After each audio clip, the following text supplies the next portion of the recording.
Thank you. Welcome to tonight's meeting of the Planning Board of the Town of Chatham. This is our May 26, 2020 meeting. My name is Catherine Halpern. I am the chair of the Planning Board for the Town of Chatham. We do want to let you know that this meeting is being conducted remotely via Microsoft Teams. You can join on your computer. There is a link to join on the agenda, which is posted on our website. You can also join by telephone, and that phone number is 508-945-4410, and the conference ID is 234-264-646#. This meeting is being broadcast live, being conducted remotely on Channel 18, and will also be available shortly hereafter for on-demand and scheduled viewing. I do want to bring out some points before we get started about how we will conduct our remote meetings.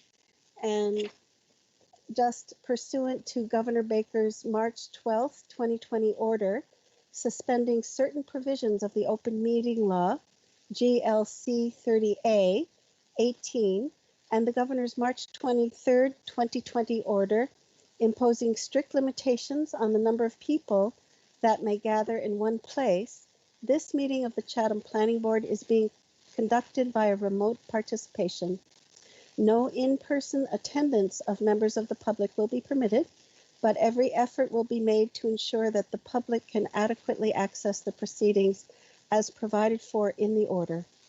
A reminder that persons who would like to listen to this meeting while in progress may do so by calling this phone number, 508-945-4410, and the conference ID again is 234-264-646#. Or, as I mentioned, you may join the meeting online via Microsoft Teams through the link that is in the agenda posted on our website. Despite our best efforts, we may not be able to provide for real-time access. We will post a record of this meeting on the town's website as soon as possible. Just a few technical points. If you have joined us either by computer, Microsoft Teams, or by phone, if you are not speaking, we ask that you mute your phone or put your computer on the mute. You can mute also on Microsoft Teams. If during the proceedings you are muted and you're recognized by the chair and you wish to speak, on your telephone you need to press *6. That's *6 to unmute. We will be conducting the meeting by roll call. Because we are participating remotely, needs to be just one speaker speaking at a time, so everyone may speak when recognized by the chair. I will first, before we get started, do a roll call to make sure that all planning board members are present. If you wish to speak on any matter, and then you need to give your name and the last 4 digits of your phone number if you've joined us by phone for identification when you're recognized by the chair. Let's see. And I will read presently the proceedings for our public hearing. And all votes by the planning board are taken by roll call. We'll do roll call votes. I will say the board member's name, then kindly repeat your name, and then express your vote. And again, at the close of the meeting, we'll do this by verbal confirmation, and we'll note the time of adjournment. So on this meeting, I think we'll do the first agenda item, and then we'll move on. We actually have 3 public hearings on this meeting. So let's do the first agenda item, which is the minutes for May 12th. Before we do that, I will take a roll call of the board members to see that everyone is present. So Tom Gagan. Present. Art Sprue. Present. Bob Dubus. Bob Dubus, present. Bob Wirtschafter, Bob Wirtschafter, present. and Warren Chain. Warren Chain, present. Great. And this is Catherine Halpern, and I am present. Also present with us tonight is our principal planner, Ali Sabatino, and our community development director, Kathleen Donovan. Ali will be coordinating a lot of the visuals and helping with the visuals that you can see on your screen. So first, let us do the minutes for May 12th meeting. I'll go through the board. Yes, Ali. I don't believe the minutes were included in your packet because they were not finished at the time of the meeting. Okay, so great. if you'd like to vote to continue that to the next meeting, that would be great, which is June 8th. Okay, thank you. So may I have a motion from a board member to continue the May 12th minutes till June 8th? So moved. Wirtschafter. Thank you. Arthur, second. Thank you. So let's go through and do the roll call vote. Tom Gagan, Agree. Art Sprue, Approve. Bob Dubus, Bob Dubus, yes. Bob Wirtschafter, Yes. Warren Chain. Yes. Okay, great. So, and I'm Catherine Halpern, and I agree to continue the May 12th minutes till our next meeting. So with that, let's proceed to our public hearings. I'm going to go through the public hearing procedures. We're going to have to be quite formal about this because of the requirements of remote participation. So for each item, each public hearing, and I think we're getting a little feedback. If everyone could mute their phones or mute their computers. So first, the public notice will be read by our clerk. Then we will have a presentation by the applicant, and I will call on you, and then please remember, repeat your name, identify yourself. After that, there are questions and comments from the board. Again, we'll do this by roll call. I'll go through the name of each board member and ask you if you have questions, comments, or discussion. Then we will have public statements in favor of the application. Again, if there are members of the public connected, I will call on you, then kindly repeat your name, and if you phoned in, repeat the last 4 digits of your phone number. Then we have, usually the chairman will read the correspondence. In this case, Ali will help us with that. We'll also show the correspondence on the screen so that you may read it. After that, we'll have public statements opposing the application. Again, one speaker at a time, and I will recognize you, and you'll repeat your name. And if you're connected by phone, the last 4 digits of your phone number. Then we'll allow for rebuttal by the applicant or their agent. Then we move into, again, board comments, which again, we'll do by roll call. I'll call on each board member and offer whatever comments or discussion you wish. And then at that point, if the board feels that we can close the hearing, we would vote to close the public hearing. And after that, there can be no further public participation. The board would enter formal deliberation and then come to a decision, in which case we will also again take a formal vote. And we'll do that by roll call vote. So that is our public hearing procedures. So let's proceed to the first public hearing on our agenda. And this is regarding the Main Street Theater Overlay District. This is a citizen's petition for a protective zoning bylaw amendment. And I will briefly describe it, and then I'll have our clerk read the public notice. This article would create a Main Street Theater Overlay District encompassing the former Monomoy Theater properties located at 776 Main Street and 70 Depot Road. The Theater Overlay District would authorize by issuance of site plan approval and a special permit the the restoration and redevelopment of the historic Monomoy Theater and Washington Taylor House to be utilized as a year-round venue for arts and entertainment, as well as to provide for compatible retail and housing facilities within the MST Overlay District. So with that, I am going to ask Warren Chain if you would kindly read the public legal notice regarding this citizens petition. Yes, thank you, Madam Chairman. Thank you. I have spoken with the principal planner with the idea of reducing, if possible, some of the wording that is in the legal notice, but still complying with the niceties of the open meeting law. First, I'll say that the entire legal notice is available on the Planning Board's website.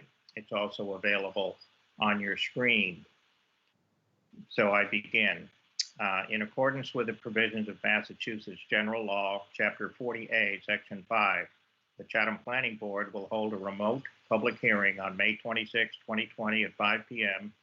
to take public comments on the following proposed amendments to the Protective Zoning Bylaw. Article, Citizen Petition Article, Protective Zoning Bylaw Amendment, Main Street Theater Overlay District. Strike through indicates language proposed for deletion. Underline indicates language proposed for inclusion. Bold, italicized words are defined in the existing bylaw. To see if the town will vote to adopt the following amendment to the Town of Chatham Protective Bylaw under Section 4, Overlay Regulations, by adding a new overlay district as follows. Main Street Theater Overlay District, MST, close paren. Purpose. The MST Overlay District is intended to encourage the restoration of the existing historic buildings which comprise the former Monomoy Theater, which includes the existing main house, the Washington Taylor House, and the existing theater building, while also providing the opportunity for additional downtown housing options in the form of small dwelling units located in clustered buildings within the MST Overlay District. Location. The MST Overlay District is located along Main Street in downtown Chatham and extends in a northerly direction to Depot Road. It includes the following properties: 776 Main Street, Assessor Map 14E-37-56, and 70 Depot Road, Assessor Map 19E-59-51, and is further shown on the sketch plan attached hereto, dated January 1, 2019. Pursuant to Governor Baker's March 12, 2020 order suspending certain provisions of the open meeting law, GLC.30A, Section 20, and the Governor's March 23, 2020 order imposing limitations on the number of people that may gather in one place, this hearing of the Chatham Planning Board will be conducted via remote participation. The hearing will be accessible by interested parties and the general public through a link which is available on the town website or on the Planning Board website. Any person interested in or wishing to be heard on this zoning proposal should call the following teleconference number to join the hearing. Telephone number 508-945-4410, conference ID 234-264-646 #. In the event that Governor Baker's March 12, 2020 order suspending certain provisions of the open meeting law and the Governor's March 23, 2020 order imposing limitations on the number of people that may gather in one place terminate on or before the May 26, 2020 Protective Zoning Bylaw public hearing, the Chatham Planning Board will hold this public hearing on May 26, 2020 at 5 p.m. in the Town Hall Annex Large Meeting Room, 261 George Ryder Road, Chatham, Massachusetts, to take public comments on the proposed amendments to the Protective Zoning Bylaw. The full text for the proposed Protective Zoning Bylaw amendment can be found on the town website or on the Planning Board website. End of the legal notice.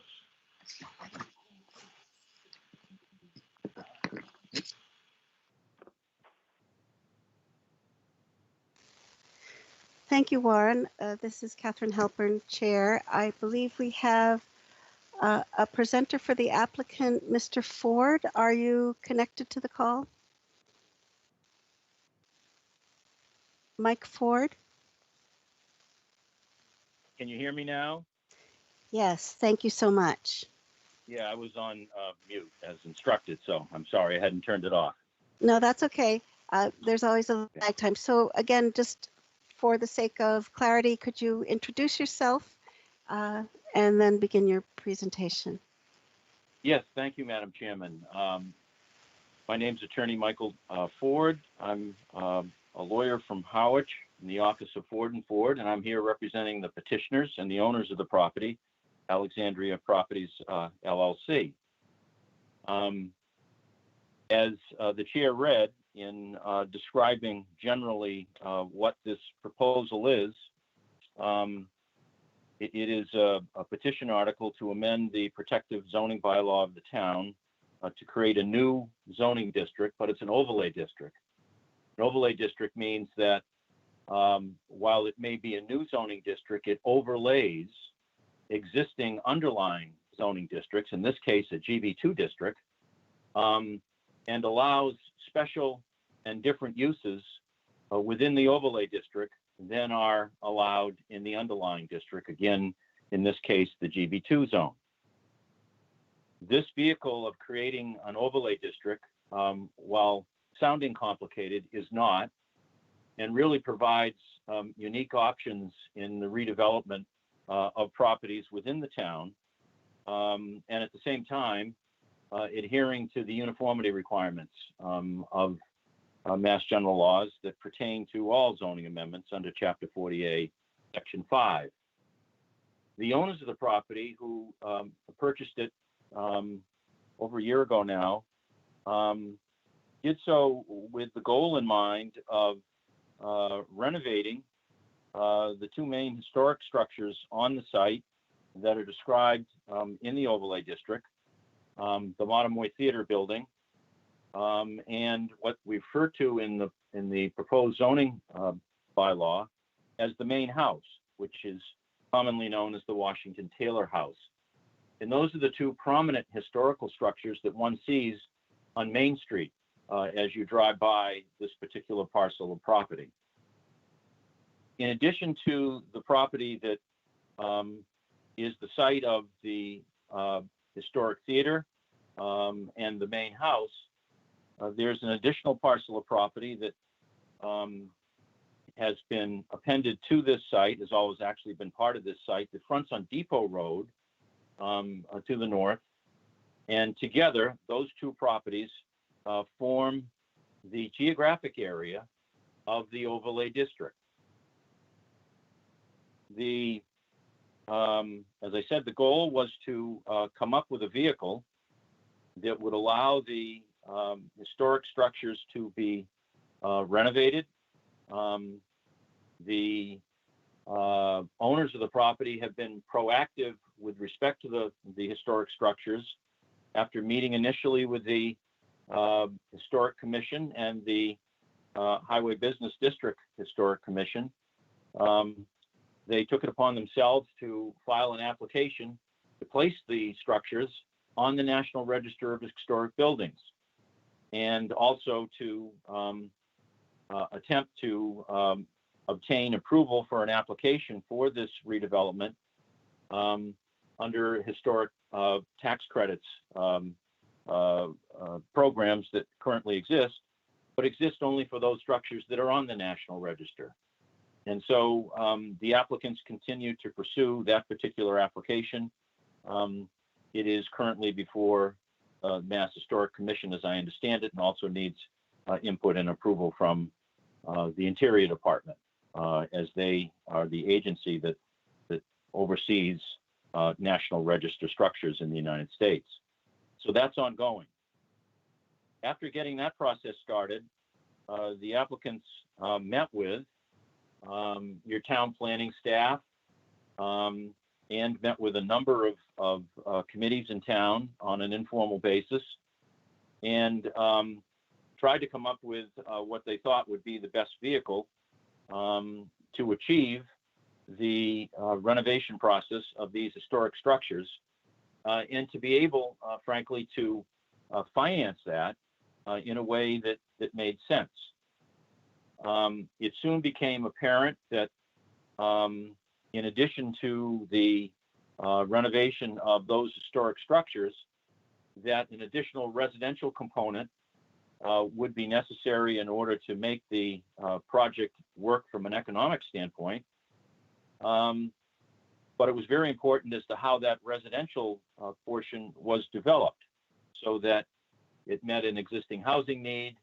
And frankly, we think we've come up with something at the end of the day that also provides kind of a new housing option, which are small multifamily units clustered in buildings, as it's described in the bylaw itself, of not more than 4 units apiece, with a limit on floor area of about 1,250 square feet apiece, and a limit on the number of bedrooms of not more than 2 bedrooms apiece. And so that concept was worked out, working hand in hand closely with your town staff and planning department. I got involved with the petitioners at or around that point when they had kind of fully developed their concept, and asked to assist in preparing the overlay district itself. And I can tell you that in addition to working on it with my clients, the petitioners, the owners of the property, we also received very valuable input from your town staff, which include planning, zoning, building, and all of those agencies assisted us in coming up with ideas and helping us to shape the bylaw, which now finds its way to your board for this public hearing. So what I'd like to do, Madam Chairman, with that background is to just run through the bylaw very quickly as to how it's proposed to work and what I believe are the safeguards to the community that are built into the bylaw to make sure that we get a result that is what everybody is looking for. Yes, I I think that's also- fine. Please go ahead. Okay, thank you, Madam Chair. So the overlay district does a couple of things. First, on these 2 parcels, it continues to allow all of the uses that are currently allowed in the GB2 zone, and there's a recognition of that under F3, paragraph 3 of the proposed zoning bylaw. It then authorizes within the overlay district, upon approval by your board, the planning board, and the issuance of a special permit from the Board of Appeals, multifamily dwelling units, a dormitory use, and you'll see from the last time you saw this bylaw, we've revised it so that the dormitory use is now clearly related to the operation of the theater only. So it's not dormitory use in the sense that it's for some other town-wide housing or general workforce housing. This was a question that came up when we were before your board, Madam Chair, informally. And so we've added language there to tie the dormitory use to the operation of the theater. And it also, the bylaw applies or allows for affordable dwelling units. Just as an aside with respect to affordable dwelling units, I'm sure the planning board is aware you have an inclusionary bylaw section within your protective bylaw that provides that for housing projects that have more than 10 units, at least 10% of those units have to be restricted as affordable units. The overlay district does not change that particular exclusionary provisions of the bylaw in any way. And so I can tell you that whatever units are built here, and there will be more than 10 in order to make this work, will be subject to and the applicants know it and want it to be that way, the exclusionary zoning provision so that there will be some affordable units as part of this project. As I indicated, the multifamily dwelling process is site plan before you and special permit before the zoning board. There are very specific dimensional limitations on the multifamily that are laid out in the bylaw. The dwelling size, the number of bedrooms, the number of units in a building, and a formula to provide for the amount of buildable upland necessary to support each dwelling unit. You'll see as you read through it that the buildable upland is a combination of all of the upland on both parcels of property that are within the overlay district. So it includes both the piece that has its frontage on Depot and the theater piece that fronts on Main Street. And it is the combination of those two and the total area of those two that support the figure of the 3,200 square feet, which will ultimately determine before the planning board for site plan and the zoning board of appeals for a special permit, the number of units. There's a provision that the finished floor area will not be more than 2 stories above finished grade and none below that level. There is also a provision that the buildings be at least 15 feet apart. But when I was last, or we were last before your board, Madam Chair, board members indicated that there may be a need or a desire, frankly, in terms of the layout, that 15 feet be waived and that it be a lesser number. And so we added a provision after meeting with you on that 15 feet that unless it's waived by the planning board for design purposes. So we left that ability to waive that distance between buildings to the planning board. So that would be done in a site plan review proceeding. We also added, because it was pointed out to us that we needed to, that we had limited the total redevelopment area for 80%, and we've added green space for 20%.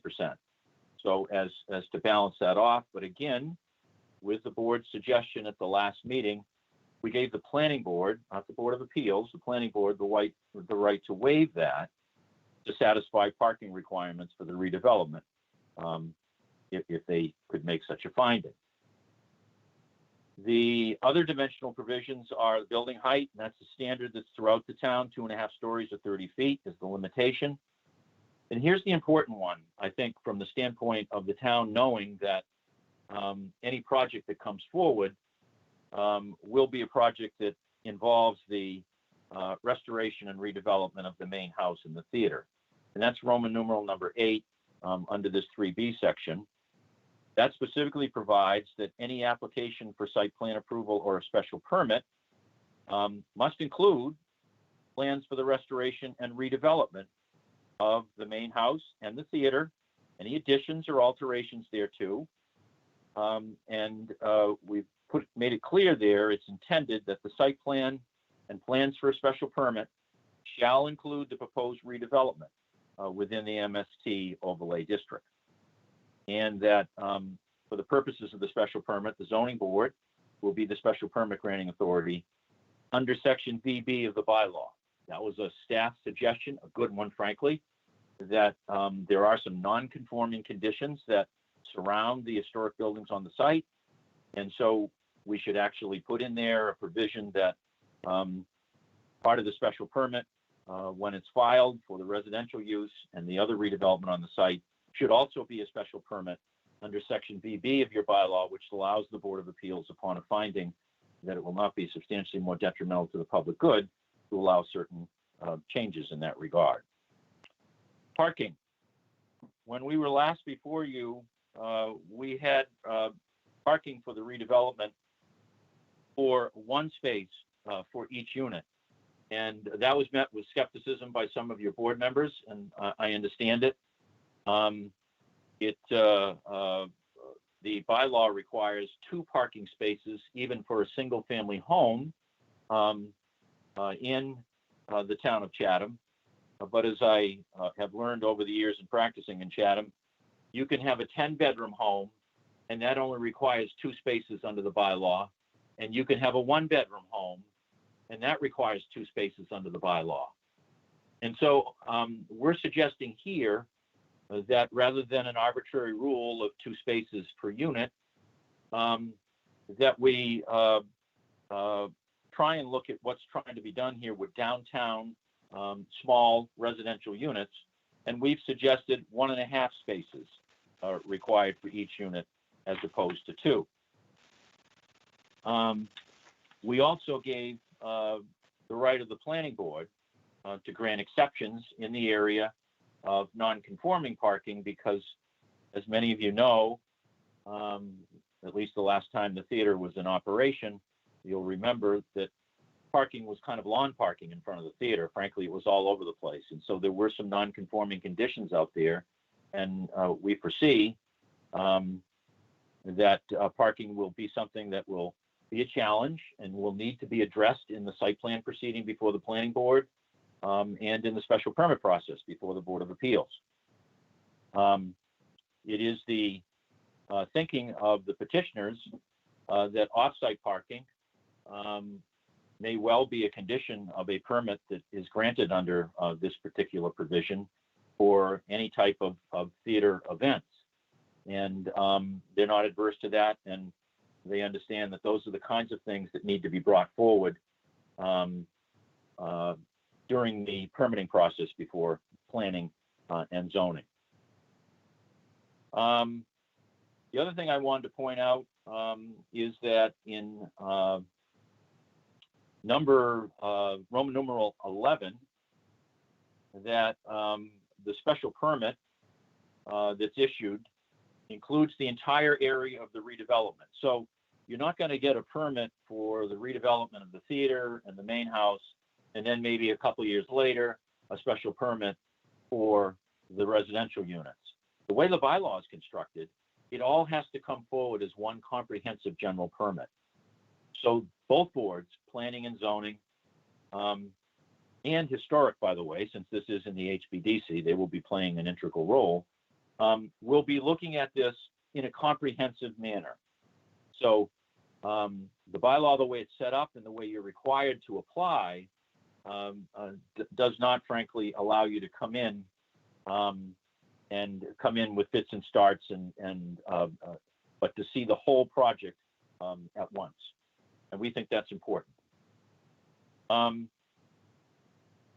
Finally, we did make a change in Roman numeral 12. This was also a suggestion, a good suggestion of one of the planning board members the last time we were there. We provided for a property manager's apartment in addition to the dormitory use and in addition to the multifamily use on the property. And you wisely indicated that rather than having that be occupied simply by the property manager, we ought to include his or her family. And so we've done that in this draft of the zoning bylaw. Finally, number 13, which I think, again, is critical insurance and a check that if anything's going to get done on the site, then what the town is really after, in addition to some much needed different housing options, is the renovation of the historic buildings. And this specifically provides, and I think it's important to read through it, that any site plan approval or special permit issued for multifamily dwellings under this section shall be conditioned upon the restoration and redevelopment of the existing main house, which is the Washington Taylor House, and the theater building, and any alterations or additions thereto as approved, and here's where we tie in historic, by the Historic Business District Commission. So you can't get a permit for multifamily unless part of that permit shows the renovation and redevelopment of the historic structures, and it's all going to be bundled into one comprehensive permit so that it's done together. And so that will give both the planning board and the Board of Appeals the ability to condition those permits and tie them up in a way that makes sense under the bylaw. We included a paragraph 14 that modifications to the site plan and special permit would be subject to all the provisions of the overlay district. That was another good comment that came from staff, and so we incorporated that. So finally, we've added a provision that sets forth the relationship of the overlay district to the underlying district. And again, this is so there's no doubt as to what portion of the zoning applies. And it provides that, except to the extent that the overlay district provides, all other provisions of the bylaw will apply. So provided they're not inconsistent with the provisions of the overlay district, because it's important that the two can be read together when making interpretations of how the uses are governed in that area and how the permits are issued and conditioned. So that was to tie the underlying zone and the rest of the bylaw to the overlay district. So I've been talking a lot. One of the things that my clients have done, Madam Chair, if I could take just another moment, is to start their architect with some very rough concept plans of what some of the residential buildings might look like, because we know what the historic buildings look like. They're there and they're obviously in need of a lot of work, but we have a general idea and we obviously want them to keep their existing historic lines. But I sent over to Ally today, and I believe they are on your website, 4 concept plans of typical multifamily units that might be considered. And again, these are just a concept. These will be shaped in the permitting process by the Historic Committee, the Planning Board, and the Board of Appeals, all as we go through this. But this was to give you an idea of what, at least what the applicants were thinking in terms of those residential units. And I don't know whether Ally could put those up on the screen. The yes, first one being. I think she is showing them on the screen, Mr. Ford. This is Catherine. Okay. Right. All right. Thank you, Madam Chair. And so you'll see that there is there's an elevation, a front elevation of one building that would have garages in it, and also a side and rear elevation of that building. And then there's an elevation of a building with no garages in it, and a side and rear of that too. I will also tell you that my clients have been working on conceptual site plans on the residential side.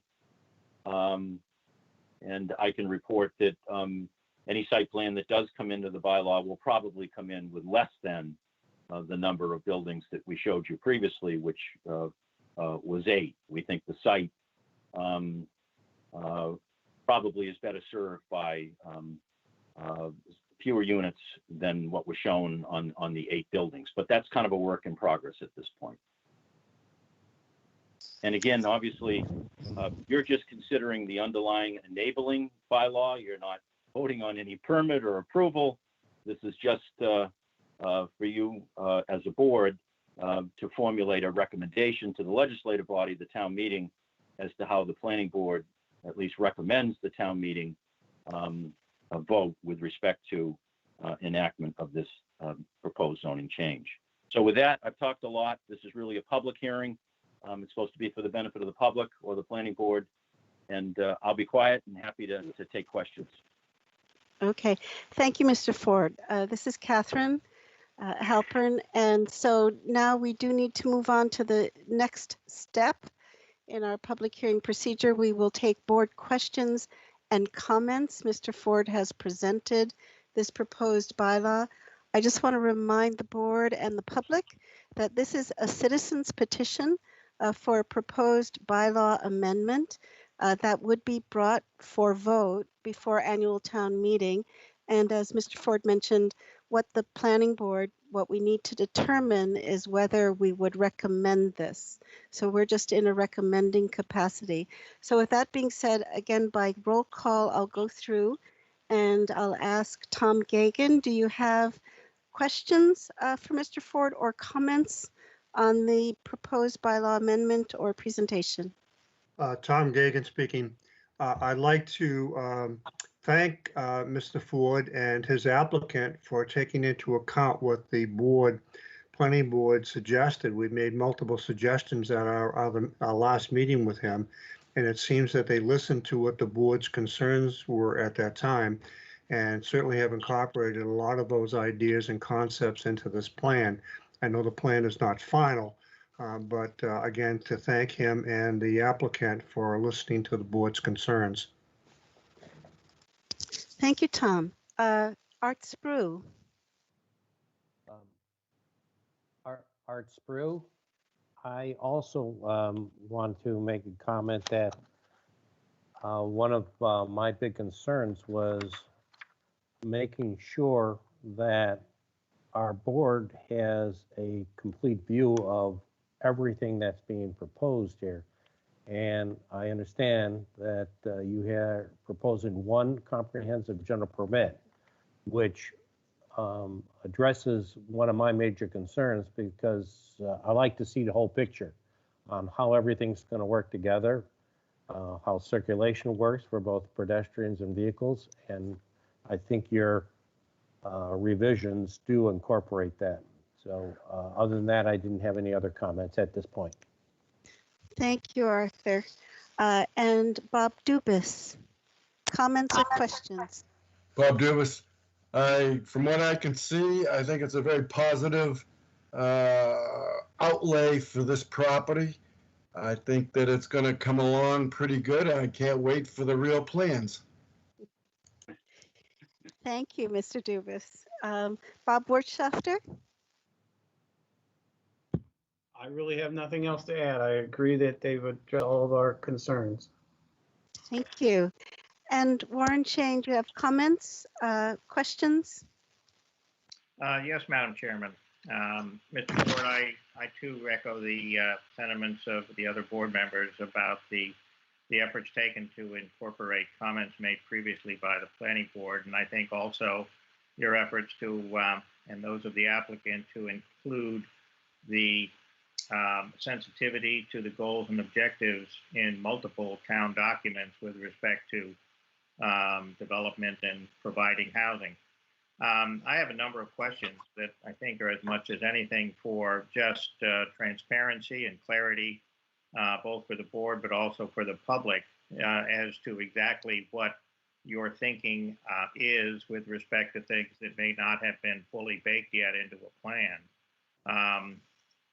You do note that the residential housing portion of the property may be held in ownership different than the remaining lots within the MST. And to me, that sounds like we're going to subdivide the lot with separate ownerships.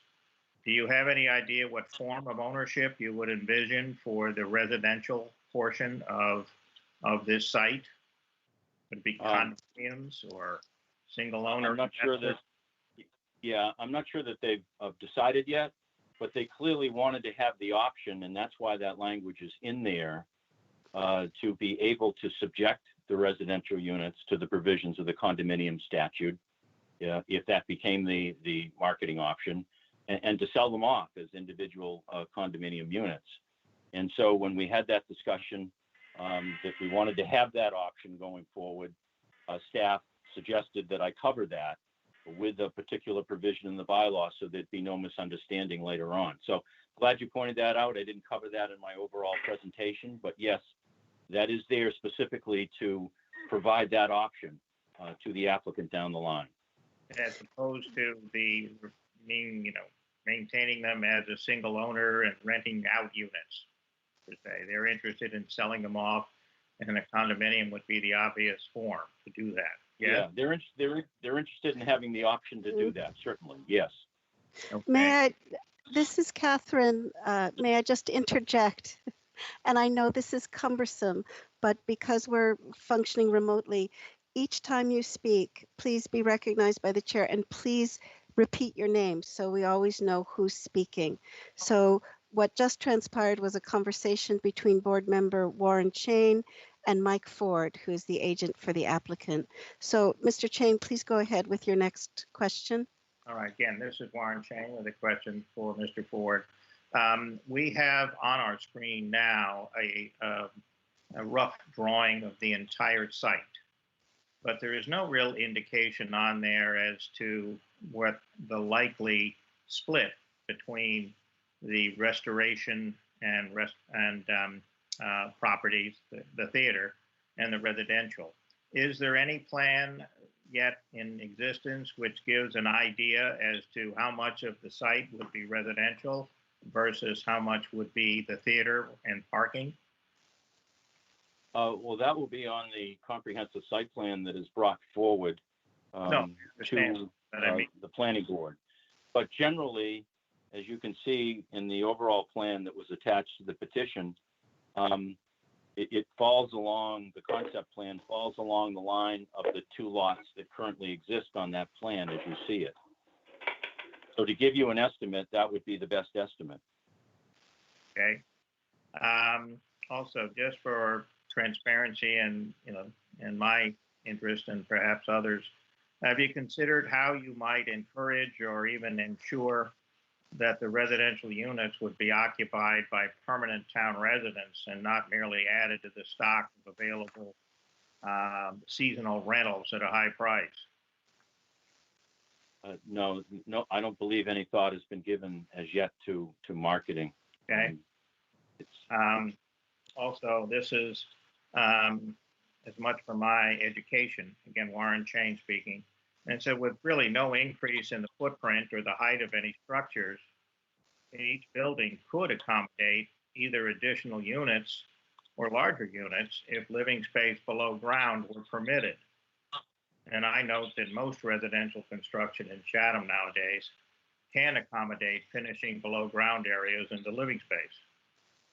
So is there a particular reason that your petition excludes any living space below or partially below ground? When we were Mr. working, Mr. Ford. I'm sorry, this is Mr. That's Ford. right, I'm just sorry, an- Madam Chairman. Yeah, Thank you. And may I respond, Madam Chairman? Please go ahead. Yes, of course. All right. Thank you. I'll try and follow that. I appreciate you're in a remote setting. So again, this is Attorney Mike Ford representing the petitioner. That provision, Warren, has its genesis in one of our meetings with staff where they suggested that where we were limiting the size of these units and that was part of the attraction, that they were to be small housing units for downtown, that we addressed that. And if that was our intention, that it should be placed right in the bylaw. And so we did that as a limiting factor. Okay, this is Warren Chain. Thank you for that. Just for clarification, then, does the redevelopment area that you described include only the portion of the lot proposed for residential units or the entire lot as it currently exists? No, the bylaw is very clear that the redevelopment area is the entirety of the two parcels. All right, and this is Warren Chain again. So Sorry, that was Attorney Ford responding, Madam Chairman. Thank you, Mike. Yeah, so the 80% limit on lot coverage and 20% minimum on green area is for the entire site, as opposed to what will ultimately be a separate lot for residential development. You're correct. It is for the entire site and could potentially be a separate lot. You're correct under the bylaw. Okay. That was, again, Mike Ford, Madam Chair. Thank you. This is Warren Chain again. Having walked the site yesterday, I'm curious as to whether the applicants have given any thought at all to what kind of a setback or buffer from Veterans Field might be envisioned, if any. Go ahead, Mr. I'm Ford. not sure. Thank you, Madam Chairman. I'm not sure that we've gotten to those specifics. Again, this is simply an enabling statute, as you know, and we haven't really, I don't believe, given thought to setbacks from the field, but I'm sure that will be a consideration when we get to Planning Board and the Board of Appeals and the Historic Committee. Well, again, Warren Chain, I didn't assume that there was consideration or should have been. Was just curious, having walked the site, as to whether there had been any thought of that matter, because it clearly is going to be very prominent from Veterans Field.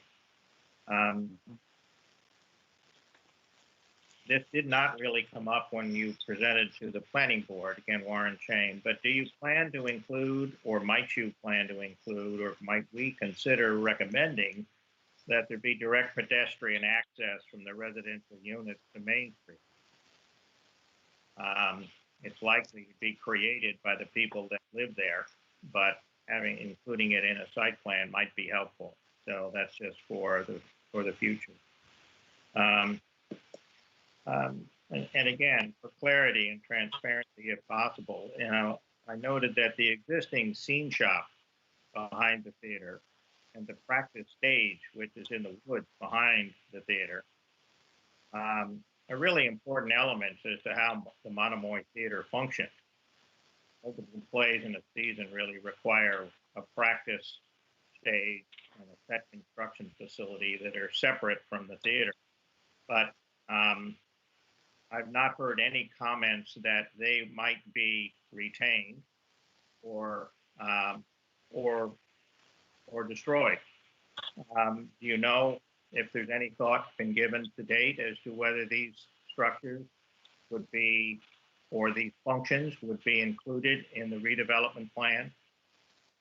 Yeah, they'll certainly be considered in the redevelopment plan. My understanding is that my clients have had discussions with, on an informal basis with the HBDC on that issue. And I think the thought is, and the intent is, to take the scene shop and move it up and try and attach it to the main theater building to logistically make it work better, so that it's not separated through the outside. And whether they're able to actually move the structure itself, again, this is Mike Ford responding, Madam Chair, I should have asked for permission. Thank you. Go ahead. Whether they actually, I think the thought is to move the structure and append it to the main building and reconstruct it there, so that it serves a purpose. But we see all that working out in the permitting that will occur inevitably and as required by the HBDC. But yes, there has been thought given to that. It's ongoing, and there is a desire to try and incorporate those elements into the finished project. All right, well, this is Warren Chain. One more question here. I noticed the practice stage actually includes a Granite Memorial to its benefactor, Eleanor Baker Steindler. I assume that something will be proposed at some point with what to do with that memorial. But I just mentioned that out of interest. I've not heard it ever brought up previously that there even was a memorial there. And as a final comment, I would just say that I'm very much in favor of the themes that have been brought forward here, both of restoration, retention, functioning of this site into the future, and of course, beginning to address the lack of multi-unit, lower cost housing in the downtown Chatham area. Very much in favor of it. But thank you, Madam Chairman. Thank you, Warren. This is Catherine Halpern, Chair. I have one comment, but before we move on, I just wanted to ask you, Warren, I wanted to clarify what I understand the procedures are here. This is a citizen's petition. The planning board is in a position of recommending, voting to recommend or not to recommend this to vote at annual town meeting. What I understand is that we are in a position to either to vote on it as it stands without any substantive changes. If we do propose any substantive changes or ask for them, it may mean that a second draft petition would need to be brought before us in a second public hearing. But non-substantive changes that the applicant agrees to, I understand from Ally, can be addressed in this public hearing. So I'm just, Warren, you had a lot of very good questions. A lot of them had to deal with the details of the site plan that would eventually come about. But I just wanted to be clear, are you proposing that the applicant make any changes in the draft of this citizen's petition proposed bylaw amendment at this time? Well, Madam Chairman, Warren Chain again. I did understand before my comments that really the The option here is really to do an approval or rejection at town meeting, and a recommendation or rejection by the planning board of the petition as it exists. This is not, I was not attempting to try and wordsmith anything, but rather only to make it as transparent and clear as possible to those listening and those who will be at town meeting, what to expect from this overlay district if it is approved and proceeds forward.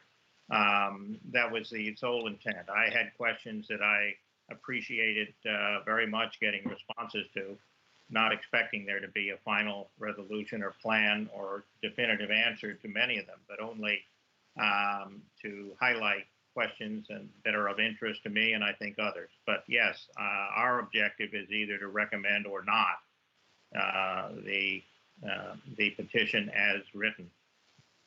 Okay, thank you, Mr. Chain.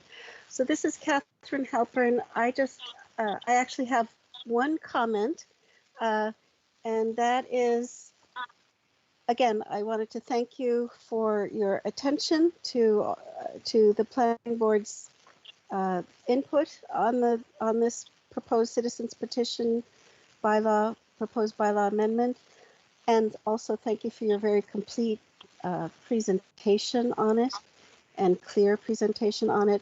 My one comment is on the use of the word affordable with a small a. It is used in point 3, point B. It's used a couple of times, and then in the first bullet point, it says a related dormitory use related to operation of the theater and or affordable dwellings in accordance with the following provisions. And then Roman numeral 3, there's also, I think, fourth sentence down, shall be no buildable upland requirement for any dormitory use, affordable apartments, or a property manager apartment. Again, in both those places, and I think those are the only places I saw, you use affordable with a small a, and we just ran into this conundrum when we were working on the ADU bylaw. Affordable with a small a is a problem word.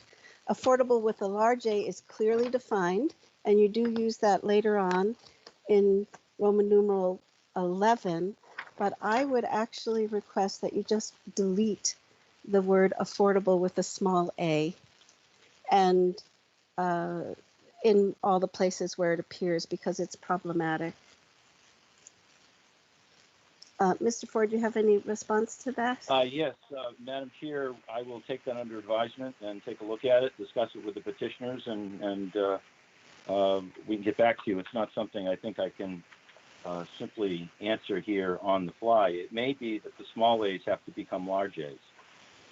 Okay. All right, then we just need to make it formal, Yes. as formally defined by law. Right. All right. And that's the intention. It's not to end up with something that is does not qualify as an affordable unit large A. Right, because right. Okay, so then you just need to change that wording and put it affordable with a capital A as defined in section 7.2, just make it formal. Correct. Okay, great. All right. So if you could follow up on that, I'd greatly appreciate it. So I think there are no other questions or comments from the board. So now we move to the next step in our public hearing procedure. I'm sorry. And we would take public statements in favor of the application. Is there anyone connected to the call who would like to speak, anyone from the public who would like to speak in favor of the application?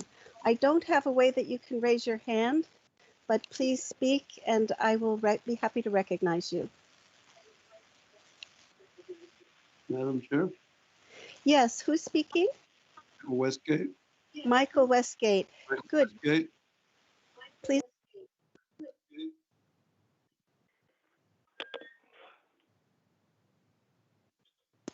I think are you off mute now, Mr. Westgate? Mr. Westgate, I think you're muted. So if you're connected by Teams, there you. I think you're still muted. Craig or Ryan, is there any way that you can help us with this? He looks like he's unmuted now. All Hello? right. Mr. Westgate, you are unmuted now, so please Good. go ahead and speak. All right. I have several questions.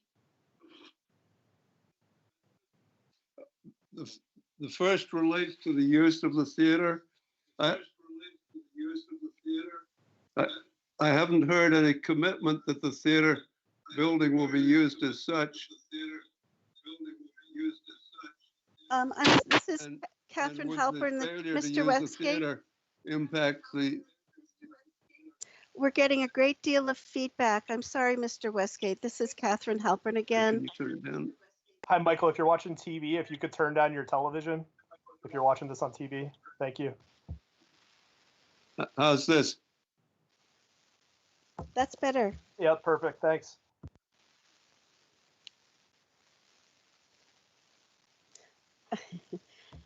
Mr. Westgate, I'm Hello? afraid you've, yes, now you're Can you hear me? unmuted. Please go ahead. Yes, we can hear you. This is Catherine. Go ahead. My first question relates to the use of the theater. I haven't heard any promises that the theater would be used as such, either on a summer basis or on a seasonal basis. And what are the impacts if it were not to be used? Mr. Ford, would you like to respond? Again, this is Yes, Catherine yes. Halpern. Please go ahead. Yes, thank you. This is Mike Ford for the petitioner. The bylaw requires the restoration and redevelopment of the theater property and ties the uses to the operation of the theater. I will tell you that the owners of the property are firmly committed, and the intent of the bylaw is to have a functioning theater. And it is hoped that the theater can become even a year-round facility, 12 months a year rather than simply in the summer. But that is the driving force here, yes, to operate the theater. My second question relates to the use of the property. At 32 units potential, that is a very large number of units. Affordable either with a little a or a capital A or workforce housing. And rather than the minimal 10% required by law, I would be much happier if perhaps 6 or 8 units were designated for that purpose. Mr. Ford, would you like to comment? This is Catherine. All I can suggest is how the affordability shakes out at the end of the day. I don't know. We're not that far along yet.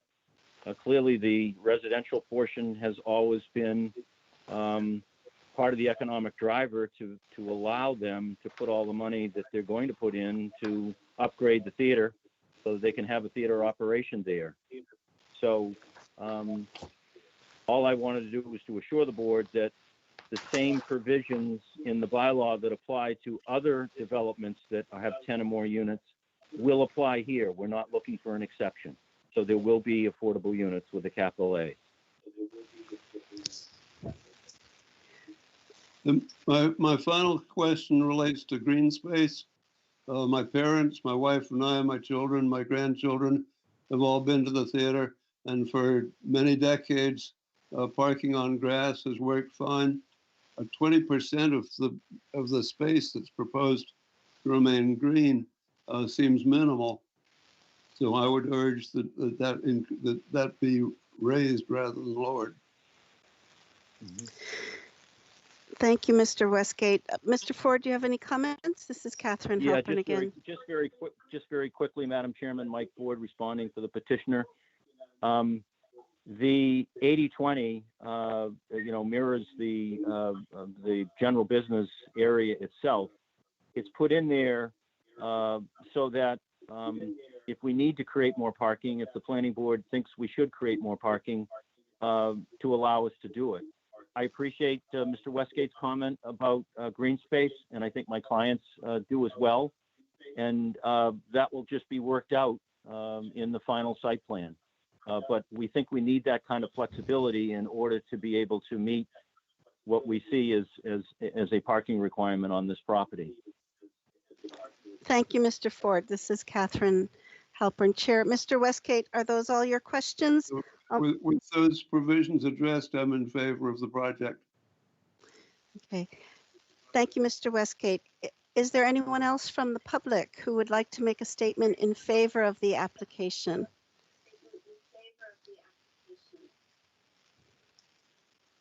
Again, if you would speak and introduce yourself, I can recognize you. I'll wait a few minutes because sometimes there's a delay or people are on mute. I'll wait a little bit.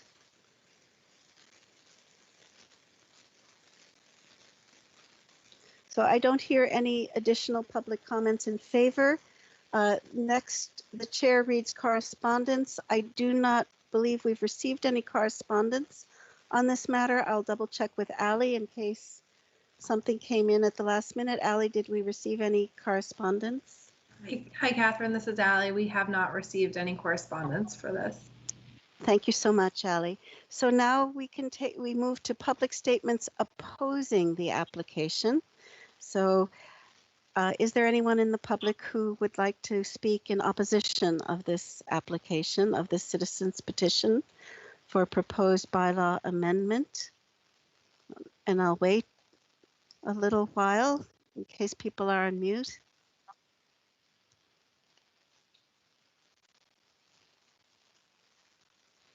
I don't hear anyone who would like to speak in opposition.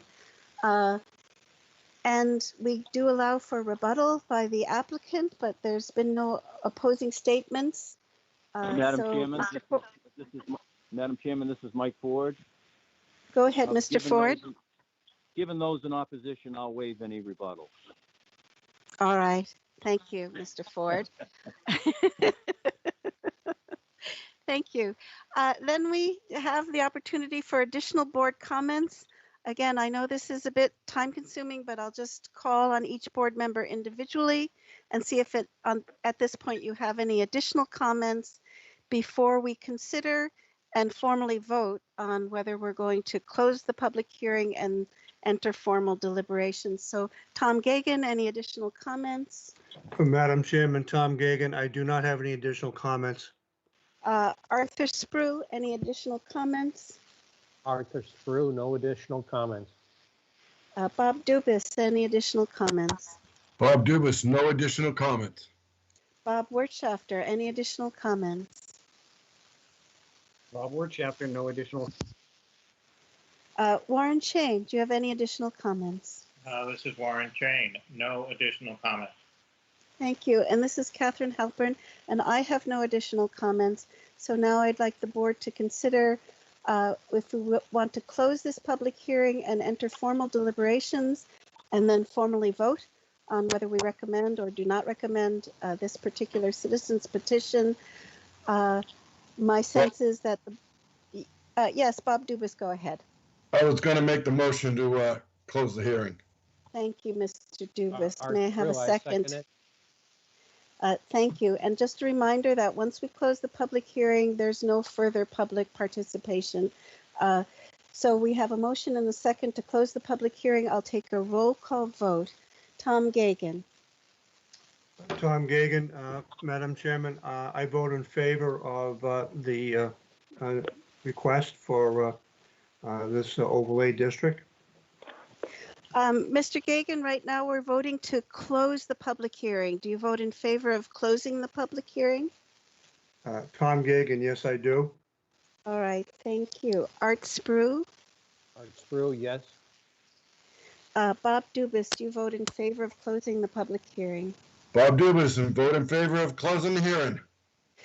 Bob Wirtschafter? Bob Wirtschafter votes in favor. Warren Chain? This is Warren Chain. I vote in favor. And this is Catherine Halpern. I vote in favor of closing the public hearing. So now we can enter formal deliberations. I will ask the board if there's any discussion or deliberation or if we want to move directly to our vote. Mr. Gagan, are you ready to move to our vote? I am, Tom Gagan, I am, Madam Chairman, to move to All vote. right. I just want to go through the board to make sure there's no further deliberation or discussion and that we're ready to vote. So Arthur Sprue, No further deliberation. Bob Arthur Sprue. Dubus. Thank you, Arthur. Bob Dubus. Bob Dubus is in favor of no more deliberation, and just so you know, he's in favor of this petition. Okay, sorry. And Bob Wirtschafter. I'm voting for no more discussion. Okay, Warren Chain. This is Warren Chain. I vote for no more discussion. And this is Catherine Halpern. I agree. I think no more deliberation is needed. May I have a motion to recommend the citizens petition to annual town meeting? So move, Bob Wirtschafter. Thank you. May I have a second to that motion? Art Spruce, second that motion. Thank you. I'll take a roll call vote. Tom Gagan, Tom Gagan in favor. Art Sprue, Art Sprue in favor. Bob Dubus, Bob Dubus in favor. Bob Wirtschafter, Bob Wirtschafter in favor. Warren Chain. Warren Chain in favor. And this is Catherine Halpern, and I'm also in favor of recommending the citizens petition for proposed bylaw amendment to annual town meeting. So thank you. I think we are complete on this matter, and we can move on to the next item on our agenda. And that is another citizens petition. Excuse me one moment. So again, this will be another public hearing. We're opening a separate public hearing. And this is in regard to a second citizens petition for a protective zoning bylaw amendment. And this is in regards to the extension of the GB1 zone. This article would extend the General Business 1 zone on the northerly side of Main Street between Old Harbor Road and the westerly property line of 628 Main Street, which is now Black Dog, from an existing depth of 150 feet northerly from Main Street to 260 feet northerly from Main Street, and thereby include in the GB1 zone a portion of the land at 22 Old Harbor Road. And again, as a first step, if I could ask our clerk, Warren Chain, to read the public announcement regarding this citizens petition. Thank you, Madam Chairman. This is Warren Chain. Again, I'll indicate I've spoken with the principal town planner with respect to those portions of the legal notice that I may skip over. In accordance with the provisions of Massachusetts General Law, Chapter 40A, Section 5, the Chatham Planning Board will hold a remote public hearing May 26, 2020 at 5 p.m. to take public comments on the following proposed amendments to the protective zoning bylaw. Article of Citizens Petition, Protective Zoning Bylaw Amendment, Extension of GB1 Zone.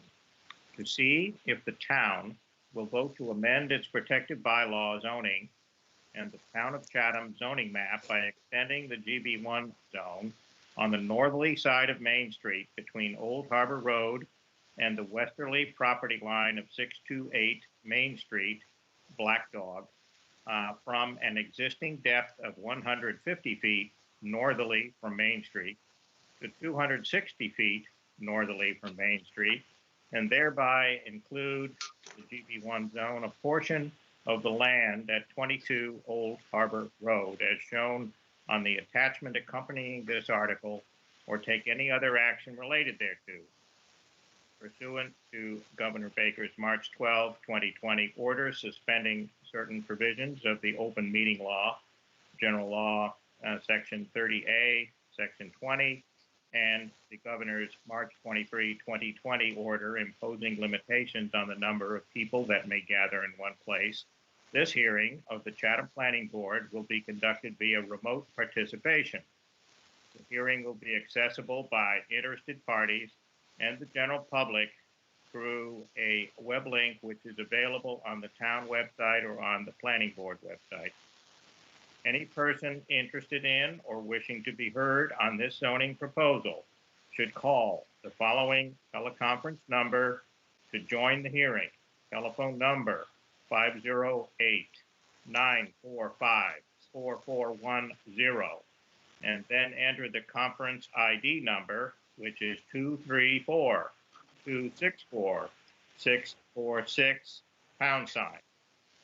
In the event that Governor Baker's March 12, 2020 order suspending certain provisions of the open meeting law and the governor's March 23, 2020 order imposing limitations on the number of people that may gather in one place terminate on or before the May 26, 2020 protective zoning bylaw public hearing, the Chatham Planning Board will hold this public hearing on May 26, 2020 at 5 p.m. in the Town Hall Annex Large Meeting Room at 261 George Ryder Road, Chatham, Massachusetts, to take public comments on the proposed amendments to the protective zoning bylaw. Full text for the proposed protective zoning bylaw amendment can be found on the town website. End of legal notice. Thank you, Mr. Chain. Again, this is Catherine Halpern, Chair. So now we can move on to a presentation by the applicant or their agent. I understand we have Mr. Litchfield and Mr. Braz. Mr. Litchfield, would you like to begin? Thank you, Madam Chairman. Bill Litchfield, and I want to commend Clerk Chain for his reading of a legal ad that was significantly longer than the proposal itself, which, as you know, is fairly straightforward. You will recall that in September or October of last year, I was before you and suggested that we hoped at the time the planning board would be able to consider this, but owing to the understandable press of business and matters which you have been considering over the last 6 or 8 months, that did not occur. At the time, I think I explained, and I will explain now for you and for the public, the Brazos have operated the Old Harbor Inn for nearly a quarter of a century. It was originally, the building itself was built 60 or 70 years ago. It housed a doctor's office. It has always had some commercial component. The Brazos have lived there as long as they've operated it as a guest house, rooming house, hotel, whatever we want to call it. And they would like to continue on the use going on to the next generation. Over the last 4 or 5 years, we have met with Katie Donovan and Ali Sabatino, and for that matter, their predecessors, to figure out a way to have this occur, but to also provide safeguards for the neighborhood, because we abut a residential zone. Obviously, we also abut Main Street and the commercial zone, our GB1 zone. So in thinking about a way which would allow for appropriate control for a possible expansion of the hotel onto the remainder or the rear of their lot, we determined with staff assistance that the best way to go forward was to ask the town to consider an extension of the line, the arbitrary line. There's no particular rationale for it being 150 feet, but to extend it to include some, but not all, of the property at 22 Old Harbor Road. It would also include the rear of the Congregational Church, the rear of the leather shop, the rear of the building at 636 Main Street, which has got a clothing store and some other shops in it, and also the Black Dog, all of which are completely commercial, but the rear portion of their lots, because of the arbitrary 150-foot depth of the zone, the rear portion of those lots is zoned residential, even though they're completely commercial. We know, you know, we all know that in recent years, the town has lost scores, if not hundreds, of hotel and motel rooms. The Dolphin Inn, the Bradford, the Townhouse, just those downtown. And the Brazos would like to, as I indicated, continue on this use, but with appropriate safeguards for the neighborhood. So changing the zoning to include some, but less than all of 22 Old Harbor Road provides safeguards for the town, and the neighborhood, in that any expansion of the hotel operation would still require approval by the Zoning Board of Appeals. Ally appropriately forwarded to you a list of what's allowed in GB, but not in the residential zone. If this proposal were adopted, the Zoning Board of Appeals would still have control over anything that went into the lot. Our bylaw, as you know, has a special provision for split lots, which this would ultimately be. In addition, of course, obviously, the planning board, through site plan approval or site plan review, would have authority over future changes as well. We are aware that there were today received by you some letters from abutters who have concerns. I think we can, given time, address all of those. There's not going to be increased traffic. We would absolutely commit to an appropriate buffer zone. There already are lean cypresses and so forth. But this is not a purely residential neighborhood. Obviously, the general business zone downtown exists. Diagonally across the street, we have the, I don't know what they are this week, 9X, I guess, but the telephone company building. That is a completely commercial operation.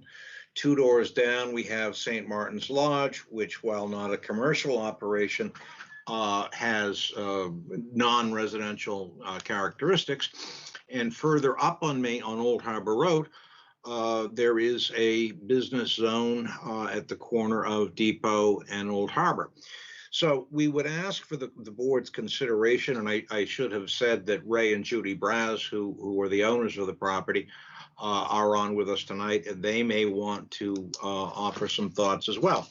But what we are seeking is an extension of the line from its existing 150 feet back to 260 feet, which would allow the opportunity for the Brazos to petition the Zoning Board of Appeals, and for that matter, the Planning Board, to allow for the expansion in the rear of their property. I should point out that what we're talking about, if things go forward, is the construction of a separate unit, a separate building. Architecturally, it would need to go before the HBDC, of course, but it would be designed to echo the existing building at 22 Old Harbor Road, which is sort of a colonial architectural style.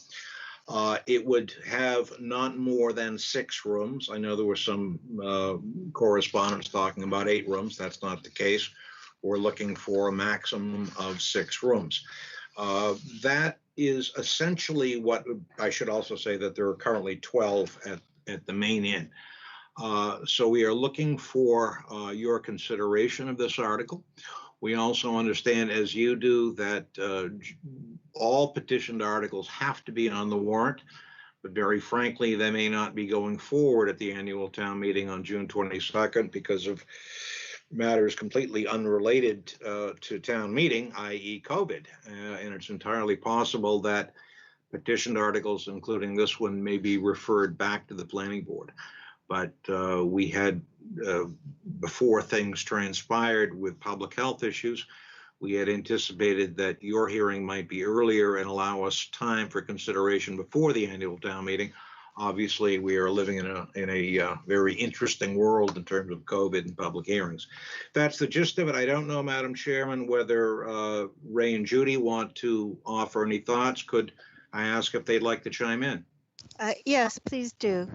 Ray and Judy, did you want to speak? This is Catherine Halpern. Chair, can you hear us? Yes, please introduce yourself. Hi, this is Ray Braz. Judy Braz. We own the Old Harbor Inn at 22 Old Harbor Road. What we'd like to do, or what we're seeking to do, is to ensure that our small family-owned business stays in the family. We've been operating it now, it'll be 24 years on June 6th. Our son has expressed an interest in running it. He's currently a professional on Cape Cod. Our daughter-in-law is a town employee. Our granddaughters go to the Monomoy schools. This is the only piece of property we own. We're not developing this to flip it. this is being added on to so that, it can stay in the family and hopefully, our granddaughters will operate it someday. We'd just like to, answer, there's been some letters that came in today, as Mr. Litchfield referred to, and we will meet with those abutters. We have talking to the immediate abutters, front and side, and they are very much on board with this effort. We've talked to other members of the business community in town, and they're saying that it's good to get additional rooms in town. We hope that you will consider this, and we hope to have something going for, possibly even next year. So we submit that for your consideration and hope you'll give us your approval. Thank you, Ray. This is Catherine Halpern, Chair. So we'll next move on to board questions and comments. And actually, I had a question, if I could start off. And maybe, Mr. Litchfield, you can address this. I think you may have addressed it before. I do hear some feedback. I'm wondering if, Ryan, is there something we can do to help that feedback? Yep, this is Ryan. Same thing. If you're watching on your TV or watching the stream, you could turn down the volume on that. That could help. Or turn down your computer speakers. And if we could ask that anyone who's not speaking, could you either mute your computer or mute your phone if it's not muted?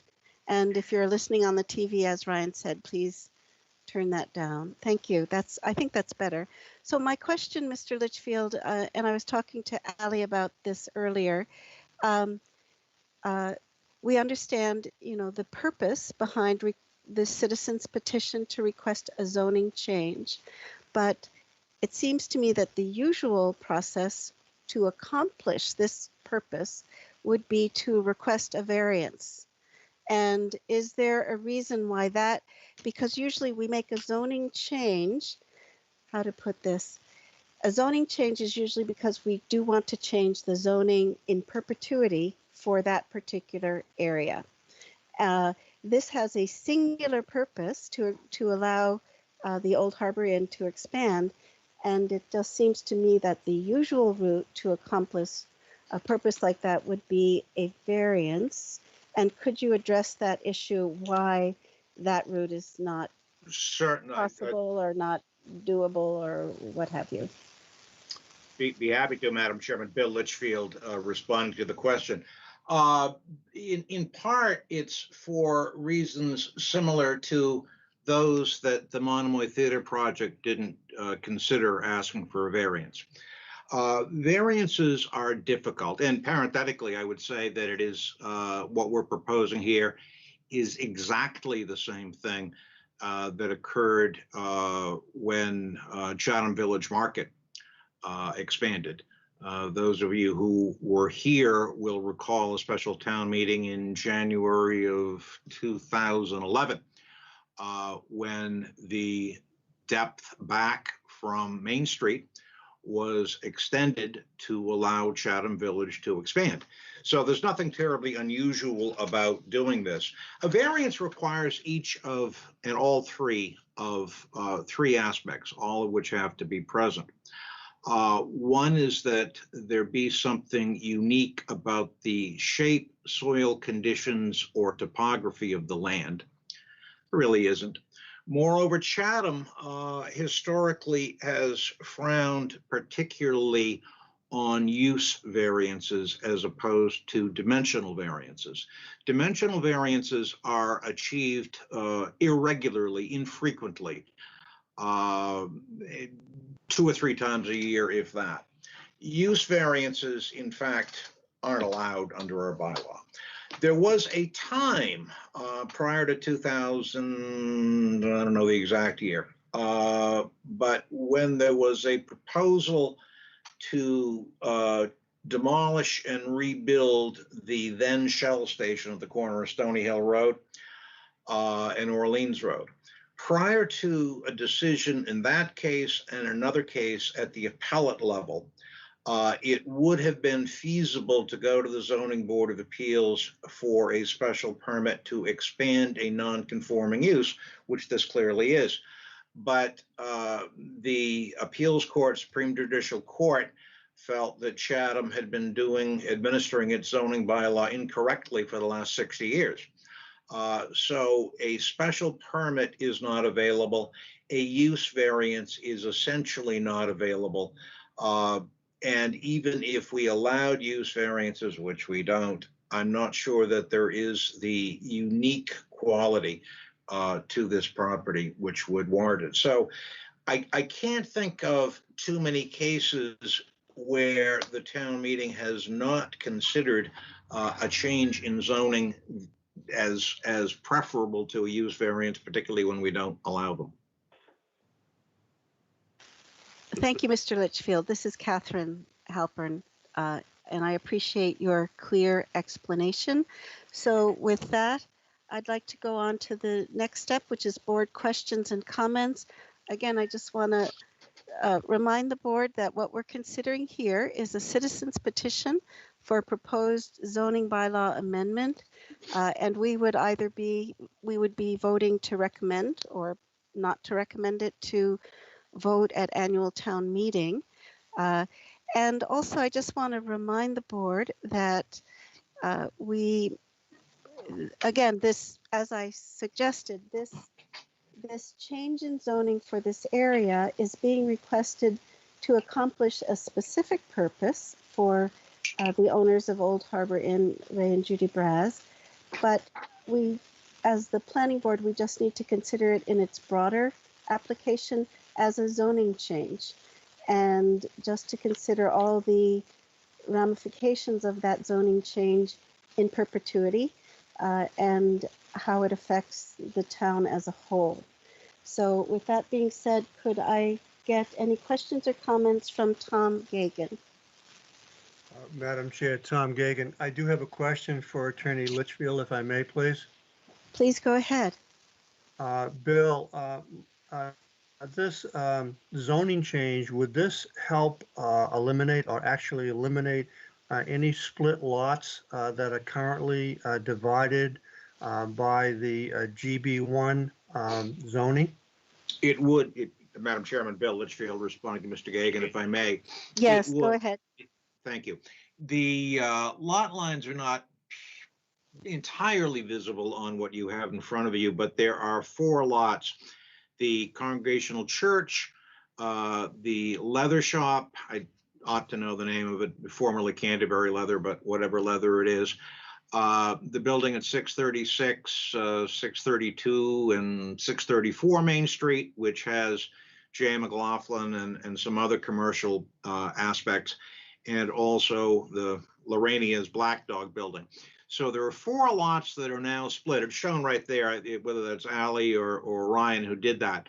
But the area which they're showing right there with the cursor is now zoned residentially, but the use is completely commercial. My apologies to the Congregational Church. It's only commercial during collection hours, which is not residential. So those are split zones, which would be split, or which would be made completely commercial or GB. Thank you, Mr. Litchfield. Tom, did you have other questions or comments? Yes, Madam Chairman. This proposed zoning change is not going to create any additional to the north split lots. What I have here in front of me is a colored proposed GB1 extension. I don't know if that's just the way it was drawn. There seems to be a tiny sliver on the north side. Is that just someone couldn't color outside the line or inside the line? You're not creating this zoning change recommendation or request isn't going to change further north any split lots. Is that correct? Well, actually, it was, while my coloring skills are imperfect, it was intentional that we did not include all of 22 Old Harbor Road. The rationale for that is that if this goes forward and is approved by the voters, we wanted the town and the neighborhood to have authority via the requirement that the Zoning Board of Appeals retain authority over what general business uses could be expanded onto this lot. By retaining a portion of it as residential, the split zoning bylaw, and I can't quote it chapter and verse, but perhaps Ally can chime in. There is a provision in our zoning bylaw which says that when you have a split lot, the Zoning Board of Appeals retains authority to decide which of the more intensive uses will be allowed on the entire lot. So while it may seem counterintuitive not to include all of 22 Old Harbor Road, it was done intentionally to provide for more protections for the neighborhood. Thank you, Mr. Litchfield. Tom, did you have more questions or comments? Yes, not really so much a question, but the clarification, Tom Gagan speaking, is that the real intent of this in terms of the GB1 is to eliminate the confusion on the rear of the split lots for those lots which border Main Street, and therefore making it infinitely clear through a zoning change that there is a predominant type of zoning along that frontage. Again, I think this is clear. Thank you for your explanation, Bill, of why it seems that you're eliminating split lots and creating split lots. But your explanation speaks to why that was done. But this request will eliminate the issue for the split lots along Main Street. Thank you. Correct. Thank you. Thank you. This is Catherine Halpert. I just had a follow-up question. I'm looking at the picture too, so it's clear that for 22 Old Harbor Road, you have left a split lot, but what about the other lots? I can't tell if the coloring goes up to the line or not. No. Could you clarify that? So those will not. Yes, I'm sorry. thank you. Go ahead, Mr. Litchfield. Sorry. Thank you, Madam Chairman. Bill Litchfield. No, the intent, and again, staff, both Ally and the GIS people were very helpful in trying to draw the line. After talking with Mr. Briggs over the course of the winter, he felt that it would be wise to include most of the lot rather than just a portion of it. But we felt that it was best not to include all of it. So the property to the north, which is zoned completely residential, will remain completely residential. There is a narrow split between our lot 22 and the next house up, which I think may be 32 Old Harbor. So there's only one split lot, which is 22 Old Harbor Road. In furtherance of Mr. Gagan's question, we are eliminating 4 split lots on Main Street and creating an intentionally split lot, again, to provide more neighborhood protection. Thank you, Mr. Litchfield. Tom, any more questions or comments? Tom Gagan, Madam Chairman. No, I have no further questions for Bill. Thank you. Thank you. Art Sprue, questions or comments?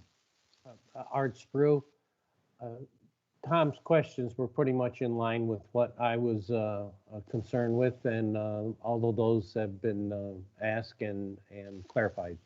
So I don't have any further comments at this point. Thank you. Bob Dubus, questions or comments? I do. I'm a little worried that not one petitioner signed the form to make this a citizen's petition from the neighborhood.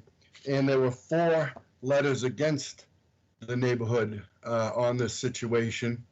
One of my worries also is that this now falls under the GB1 setbacks, lot coverage, and a bunch of other things, that this was a neighborhood area, and I would like to hear more from the neighborhood and how they feel about this.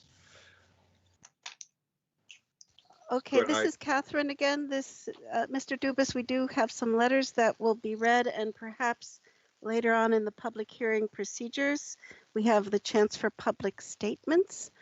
So we may hear from some people at that time.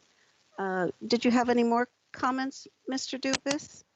No, that's enough for now. Thank you. Thank you. All right. Mr. Wirtschafter, any questions or comments? Yeah, I guess I'm just a clarification. If this change to GB1 is not approved, you have a split lot that you could then go petition the Board of Appeals, and in the same manner that you're going to appeal to the board with a split lot. It's just it's the bigger split lot. Is that correct, or is there? If I could, Madam Chairman. Yes, please go ahead, Mr. Litchfield. Bill Litchfield to respond. Actually, our lot is now zoned completely residentially. Even though it's non-conforming, no portion of our lot is currently zoned residentially.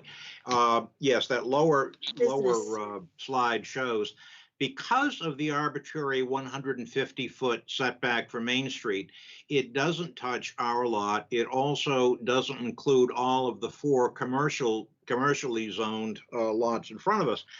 And as to the magic or lack thereof, if you look just across the street, the GB2 property, it's much further than 150 feet back from Main Street. Main Street curves. So that I know why that was done, because there were commercial properties there at the time.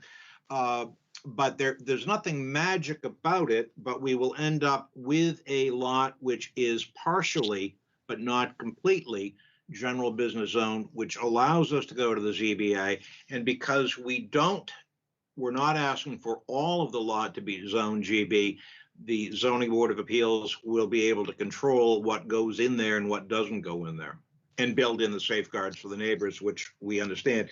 In response to Mr. Dubus's point, the petition had to come about under late circumstances, and Mr. Braz has spoken and has the support from some of his immediate neighbors, and of course the Brazes happen to live there too, so at least 2 of the neighborhood folks are supporting it.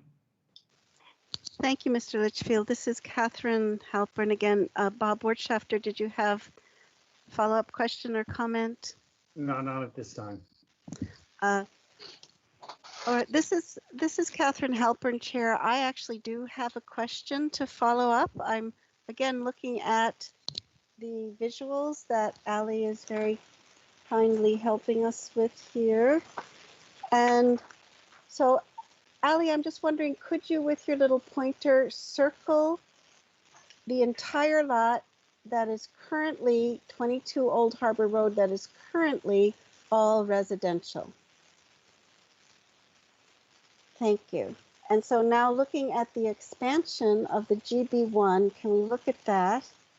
And can you show me where is that expanding? So that's, you're just showing the expansion of GB1 onto 22 Old Harbor Road.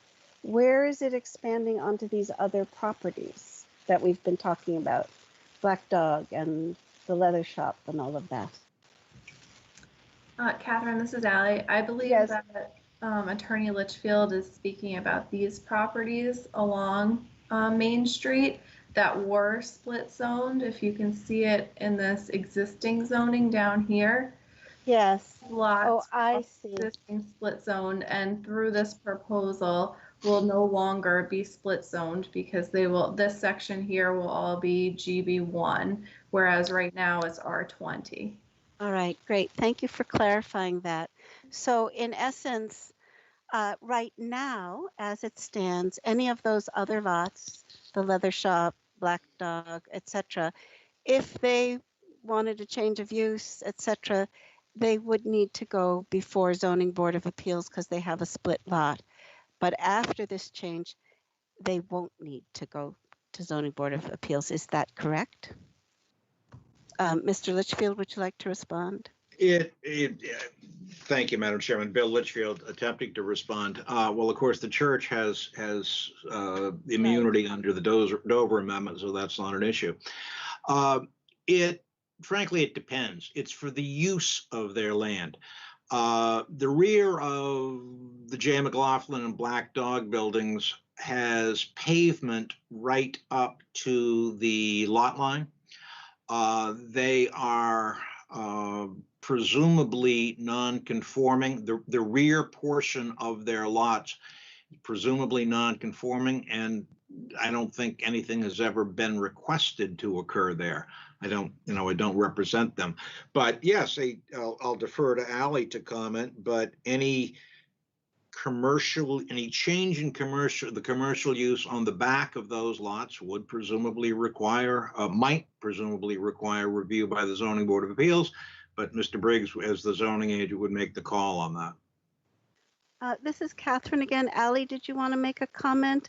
I mean, I think you can see what I'm getting at, because the idea was to leave 22 Harbor Road as a split lot to add some protection for the community. In a sense, what I'm trying to see is, are we losing some protection by extending the GB1 and the other lots that are currently split lots, making them not split lots? And Ally, do you have a comment on that? This is Ally. I would agree with Attorney Litchfield. It really depends on what each lot was proposing. A lot of uses that are allowed in the GB1 also require review from the Zoning Board of Appeals. So it really depends on, and if things are already non-conforming, it really depends on what is the particular proposal. Okay, thank you. All right, thank you very much again. So we had comments from Bob Wirtschafter, so we move on to Warren Chain. Do you have any comments or questions from Mr. Litchfield, or comments on this proposal? Yes, thank you, Madam Chairman. This is Warren Chain. Mr. Litchfield, I have great respect for the creativity that's gone into trying to propose a solution that provides additional protections for the town and the other residents by creating a split lot. But I do have some concerns, one of which has been expressed by the chairman already, and that is that the use of a zoning change, which is an in perpetuity type concept, for the benefit of a business, which, while it may be in its second generation, might ultimately be sold, bulldozed, and then who knows what would be created there. It could not be under current zoning, but if it were zoned commercial, all sorts of things might happen in the future, and I'm not in the might happen business, but the idea being that zoning is not normally, as I understand it, used for achieving a relatively short-term objective. In addition, while the maps that we were provided don't really show too much to the east of the lots that are in question, upon my investigation and really walking the sites, there clearly are split lots that are east of the Black Dog, which is where the exhibits really show. The first being the hardware store, where it's almost half of the entire lot, I believe, close to half the entire lot is zoned residential. If you eliminate split lots just to the west, it would seem to me a likely request at some point that the owners of 624, the hardware store, would be looking to eliminate their split lot by extending their business zone all the way to the back of their property line. That would be essentially an extension of what's being proposed here for 22 Old Harbor to the east, and with perhaps good justification. But even beyond that, the lots of I think 602 to 619, which are very deep and go back to Dubin's Pond, I assume are also split lots. And the same rationale would perhaps suggest that if you've eliminated split lots toward Old Harbor, why not me? The responses from the neighbors are clearly concerned about the creeping commercial activities to the rear of the lots on Main Street. And I have that concern. I don't have an absolute answer to myself as to how I feel about this, but I do believe that the idea of creating a split lot on 22 Old Harbor does in fact address at least some of my concerns there with respect to what might happen in the future, since it would require special permitting, most probably. But those are my comments. This is Catherine Halpern. Thank you, Mr. Chain. If I could just make a couple of comments. I think it is, as I mentioned before, I do think it's important as the planning board that we consider either recommending or not recommending this zoning change in that light, in terms of a whole consideration of all of its effects and all of its consequences in perpetuity, because this is a zoning change for a particular area. I think that some of the points Warren brought up, that just to make, for example, just to make the zoning change for these few, that one lot, and not making it for the next lot, there are some problematic issues with that. There are some issues that could come up, and although, you know, the owners have spoken, Ray and Judy have spoken, that their intention is to expand their business and to have a second generation to run this business, and just unfortunately sometimes always one's intentions don't happen, and it is a possibility, and particularly when we're considering zoning changes, that the property could be under different ownership, and we have to look at it, what are we allowing with this zoning change? What allowances do we put into place with this zoning change? Ally has very carefully and thoroughly given us a summary of the different uses that are allowed in GB1 that are not allowed in the residential, the differences in the dimensional requirements. The size of the lot is such, as I understand from Ally, that potentially under a different ownership 50 years in the future, because we are considering a zoning change, it could potentially be subdivided and 2 commercial establishments could be put there. So I think as a planning board, we just need to consider the total effect of making this zoning change in perpetuity. So those are my comments. I think we've gone Madam through Chairman? Yes, Mr. Litchfield. Did you want Bill to Litchfield, reply? if I might respond to Mr. Chain, if you would allow me to do so. Well, yes, please go ahead. Thank you. Like you, Mr. Chain, I'm not in the what-if business, but I did want to respond to the issue to the lots to the east. At one point, we spoke with the owners of the Chatham Hardware Building, and we considered extending the lot, the change, to include the rear of Chatham Hardware. But in fact, one of the abutters, an abutter to that property, expressed reservations about doing it. So we did not propose including it to 624 or further. So there's a specific reason as to why we proposed it just where we proposed it. And of course, it has been said that zoning is in perpetuity. In fact, it isn't. It can be changed back, and actually there might be some advantages to the town for doing that once the hotel, if this goes forward and the additional rooms are constructed, but that's for another day. Thank you, Mr. Litchfield. This is Catherine Halpern.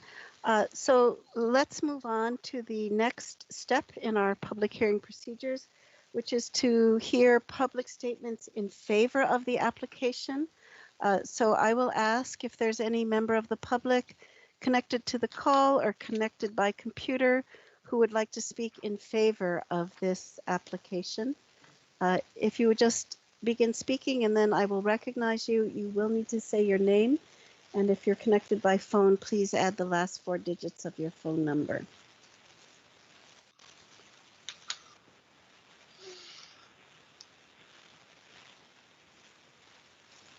I don't hear anyone who wishes to speak.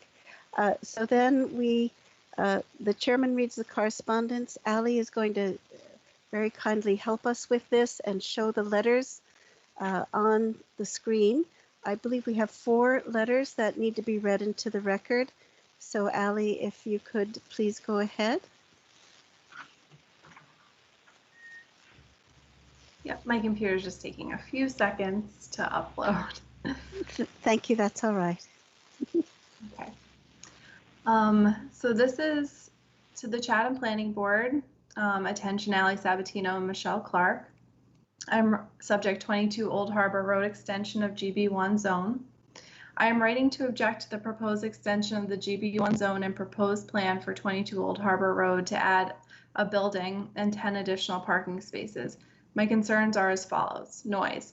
In addition to the already high volume that the area residents currently experience from Main Street and commercial parking areas, noise levels would increase considerably with the proposed plan.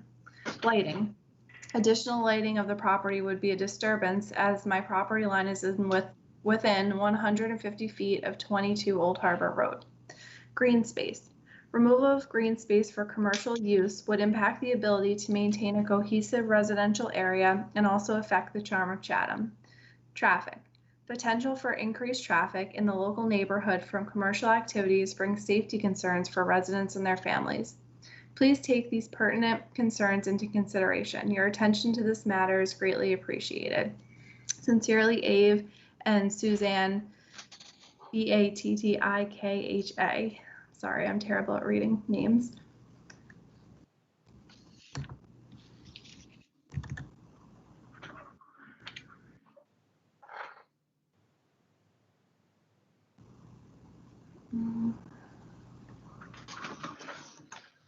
Okay.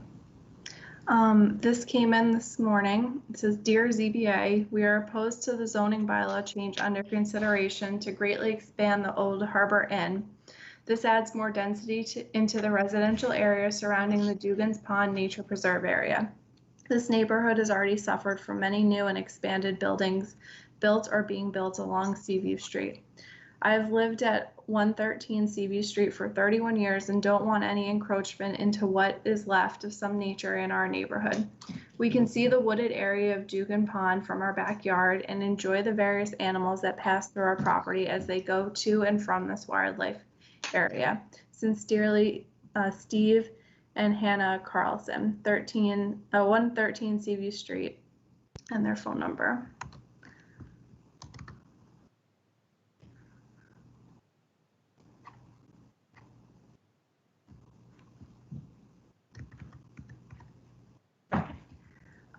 Town of Chatham, email only, Planning Division, attention Alexandra Sabatino, Principal Planner, read proposed amendment to protective zoning bylaw. Honorable members of the Town of Chatham Planning Board, my name is Carlo Cioffi, and I am the owner and the residential property located at 38 Dugan's Pond Road, Chatham, Massachusetts. I am writing to this board to memorialize my objection to the proposed amendment to the protective zoning bylaw, changing the GB1 zone from 150 feet to 260 feet. I feel the amendment infringes on one particular residential neighborhood and disrupts the balance between commercially and residentially zoned areas. Current residents, myself included, purchased their residential property in Chatham, knowing that the existing zoning and planning laws that are in effect encourage residential stability and clearly delineate the areas where commercial development is permitted. In my opinion, the proposed amendment erodes the purpose of the protective bylaw and will have a negative impact on the specific residential parcels in this area, my property included. I am not sure why the town planning board would propose to rezone only part of the existing protected area without a comprehensive examination of the entire area covered by the protective zoning bylaw, but do note that this action would provide the precedent for further creep of commercial development in traditionally residential spaces. Chatham has had the protective bylaw in effect for the past 6 decades for the purpose of managing growth and development to distinguish Chatham as a desirable community for both permanent and seasonal residency, as well as commerce and tourism. In light of that purpose, the present request for a zoning change disregards this principle and allows one individual business to infringe upon my and other residential quality of life, conflicts with the protective zoning bylaw, and favors one commercial parcel and use to the detriment of multiple homeowners. While the board may regard the impacted area as small, approval of this measure would be a clear pronouncement of favoring commercial enterprise over the preservation of the character and quality of residential areas bordering those commercial areas. The proposed amendment would have a direct negative effect on my residents, and I fail to see how any part of the proposed amendment would further the town's longstanding goal of balancing residential life with commercial development. Respectively, I believe that the proposed amendment would 1, increase the noise, light, and density of this residential neighborhood, 2, potentially increase traffic and heighten safety concerns, and 3, have a negative impact on surrounding residential neighborhoods due to the clear prioritization of commercial purposes. While all of the above are contrary to the overall town plan and are not justified by any apparent public health, safety, or general welfare concerns, there is also little to suggest why this area would be treated any different than other similarly zoned properties under the protective bylaw. Therefore, I would respectfully request that the town planning board deny the rezoning amendment and instead preserve the long-standing character and nature of this area. Your courtesy in this matter is appreciated. Very yours truly, Carlo CIFFIO, sole member. And there's one last one.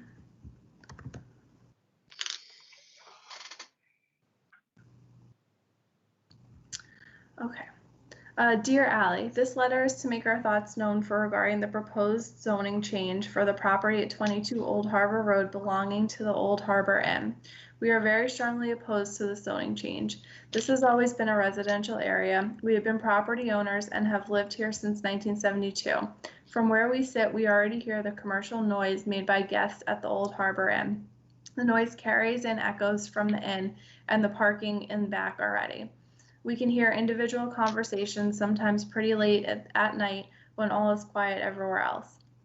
We have never filed a complaint with the way it is now. We sure don't want it to get worse with more cars coming and going from a much bigger parking area. It would change the whole feel of the neighborhood with all the tall trees which have been a visual and noise buffer stripped away, and with other commercial buildings with 8 bedrooms added to that small plot of land. Adding another commercial building in a residential district via spot zoning is totally wrong, and it flies in the face of all zoning bylaws the town has. To us, it appears this process is nothing more than a smokescreen to avoid getting variances from the appropriate town boards. Our neighbors feel the same way, especially our 95-year-old aunt next door, Dr. Florence Reynolds at 44 Old Harbor Road. She grew up here on her family property at 30 Old Harbor Road. It has always been a residential area. Thank you for accepting our letter. Most sincerely, Brenda and Dave Thompson, 27 Dugan's Pond Lane. And that's all. Okay, this is Catherine again. Thank you, Ally. That's all the letters. So now we go to public statements opposing the applications. Is there anyone from the public connected to the call or connected by computer who wants to speak in opposition to this application? I'll wait a little while because sometimes people are on mute or have difficulty connecting. Madam Chairman, this is Thomas Sharkey. Both my wife, Susanna Nickerson, she's going to be on her cell phone, and she may wish to speak before me, but I definitely want to say something in opposition to the proposed amendment. So I'll just wait to see if she chimes in first. Or you could go ahead, Mr. Sharkey. Again, this is Catherine Halpern. You could go. Please go ahead and speak, Mr. Sharkey. Okay.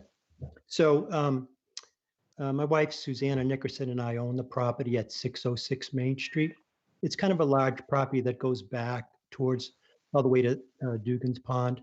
And in essence, we're in a butter to the hardware store, the back part of our lot. And so the hardware store is a direct abutter to the Old Harbor Inn. So I have a couple of concerns that I wish to raise concerning the citizens petition. In that citizens petition, as Attorney Litchfield pointed out, it talks about safeguards being built in by making this intentionally a split lot, by not fully conforming that 22 Old Harbor Road to a GB1 lot, but keeping it split, thereby requiring a ZBA hearing on any commercial changes there. And so, as board members have correctly pointed out, that change will eliminate the residential split lot buffer on 4 properties that front on Main Street. So while they're contending that they're doing this as a safeguard to the town and neighborhood, in essence, they're taking away 4 safeguards from those properties on Main Street with regard to that specific requirement. So I just wanted to note that. I think the board was correct in recognizing that. Secondly, this is a slippery slope, as I would call it, where you start to change zoning for one lot on Old Harbor Road, and then what happens next? I know that there are other inns on Old Harbor Road today that would probably love to be GB1. And if I was one of those owners, I might consider, being next in line to ask for that specific request if such a change was granted. So again, just a cautionary statement that anytime you make a zoning change, as the planning board is well aware, that it's potential for creeping commercialization in this particular case, and you just want to be wary that you could be heading down a slippery slope. And so from that perspective, I'm strongly against any change to the existing GB1 district, which I think has operated and worked fine for many years. My next point too is, the quality and character of Old Harbor Road as it leads into the Main Street Business District is quite lovely. It is today a mix of residential and commercial properties, all working within that residential zoning confinement, if you will, but they do work and they are there. And I would simply ask that the owners of the Old Harbor Inn kind of work within that restriction as it is to do what they can. And I think it's important to the town to have that same feel established that Old Harbor Road provides today coming into town. It's a lovely road, and I would like to see that retained. And then just lastly, for my wife and myself, this is more of a, not so much zoning, but a water runoff issue. Our property basically picks up a lot of rainwater from various abutting parcels. We're kind of sitting at the low point of Main Street, so we get all the water from the little rotary or roundabout, if you will, from that direction. Old Harbor Road comes towards us. Seaview Street comes towards us. And then Main Street, let's say up towards the town hall, comes down towards our direction and sits at our low point. We're very concerned about having additional parking area, trees taken down, that type of thing that would just increase the likelihood of rainwater coming onto our property. So thank you for allowing me to speak, Madam Chairwoman. Tom, can you hear me? Thank Yes, you. Can you hear me? I can hear you, yes. Hear me? Yes, Oh, thank could you God. please, Okay. again announce your name and please go ahead and speak. Nickerson. I'm Susanna Nickerson, Tom Sharkey's wife, and I reside at 606 Main Street. And I have something written. I just have to, I was panicking because I couldn't get through to you. All right, well, Okay. please go ahead. Yes, this is Catherine, please go ahead. Okay. So we at 606 Main Street are abutters to the abutters, which I believe my husband explained where we live. Our property goes back into Dugan Pond, and it starts on Main Street. And we strongly oppose the proposed extension of General Business 1 into the Residential 20 district at Old Harbor Road.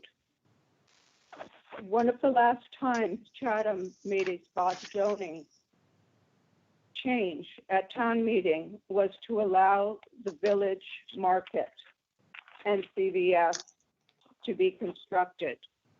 That was for a public purpose that benefited the townspeople by providing a way for us to continue to have a food market in the town. Not only does the 22 Old Harbor Road proposal solely benefit the petitioners, it does so at the detriment to the townspeople. By creating a traffic access and egress problem a few yards up Old Harbor Road from an already confusing and hazardous curb cut at Cumberland Farms. This is an area where cars and cyclists prepare to navigate the rotary or accelerate leaving it. The zoning change will have environmental consequences. Shade trees will be cut down, pervious surfaces will be lost. There will be more runoff in a part of town that has an abundance of water during storms. There will be a I don't know what this word is, I'm sorry. Substantial loss. There will be a substantial loss of green corridor for wildlife to travel and loss of wildlife habitat. At this time, we are experiencing the effects of climate change. We benefit from shade trees and the absorption of water that trees and natural habitat provide. And further, the proposed change would contribute to the urbanization of our town, of our downtown area. If one business is allowed to change zoning for its singular benefit, I fear others will follow. Thank you so much. Thank you, Susanna. Again, this is Catherine. Are there any other members of the public who are connected to the call or connected by computer who would like to speak in opposition of this application? And again, I'll wait a little while in case people are muted or have trouble connecting.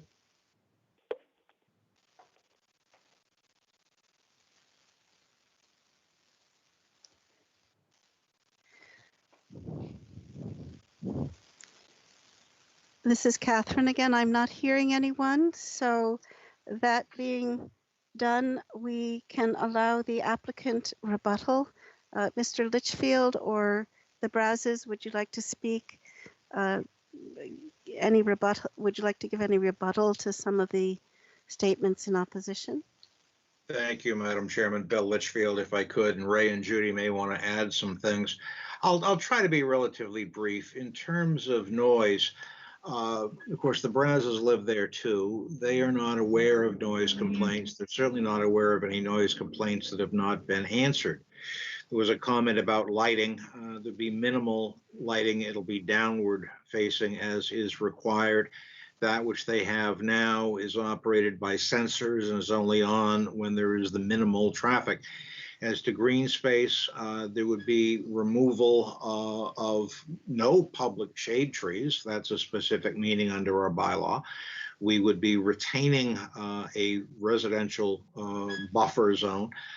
There's a row of lilacs, which the Brazos have planted. There are also Leyland cypresses.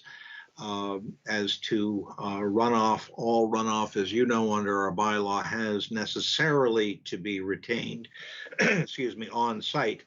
The area in question is not now natural. It's a planting area. The Brazos put in a garden down there, which parenthetically they've had some difficulty with because it's been relatively dry and they had to install irrigation. As to traffic, I really don't see it to be a significant issue. Old Harbor Road is, as we know, Route 28, which is a state highway. There is not going to be any traffic on Pepper Lane or Dugan's Pond Lane, Dugan's Pond Road. There's no access out to them. I don't really think you can find, because of our proximity to the general business zone, any relevant comparability to those non-conforming businesses further north at Old Harbor Road. There's no rationale or reason or logic to rezoning completely residential zone areas. We want to work with the abutters, and we will continue to do that over the weeks and months to come. But I was struck by a comment about the purpose and intent of the bylaw.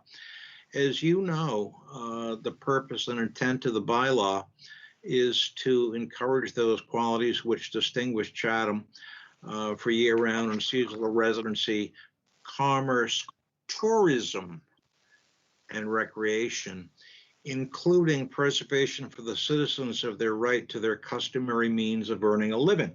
I spoke earlier to the number of tourist rooms, motel rooms, hotel rooms, which have been lost over the years.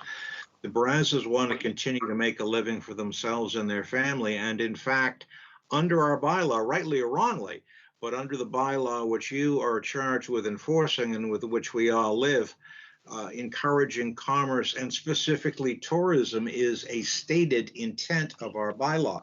Moreover, there was a comment about how this is not in keeping with the comprehensive plan. Quite the contrary.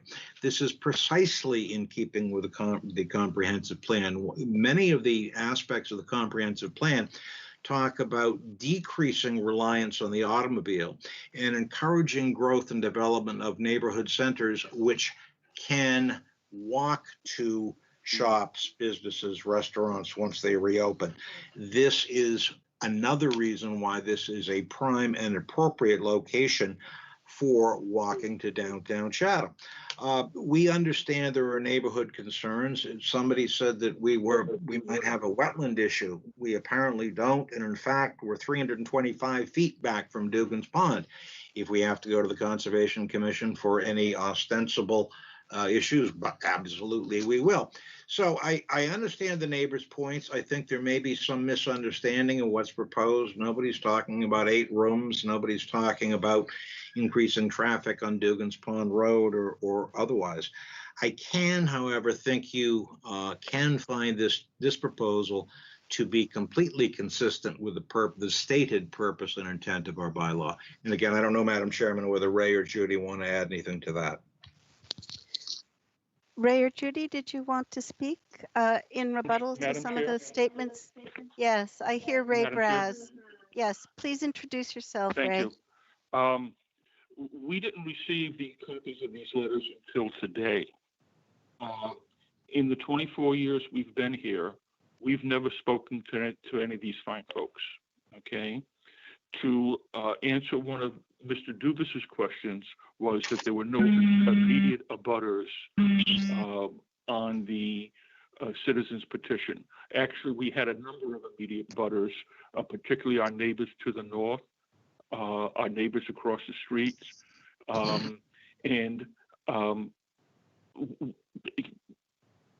it's just kind of disappointing to me that we have never had one single noise complaint from any of the neighbors in almost 24 years.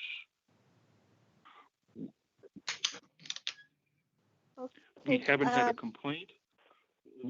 We live here. This is the only piece of property that we own. Not that we own in Chatham, that we own, period. This is where we live. This is where we sleep. We are on anybody like white on rice. When they make noise, they come back and do whatever things they've done at weddings or whatever.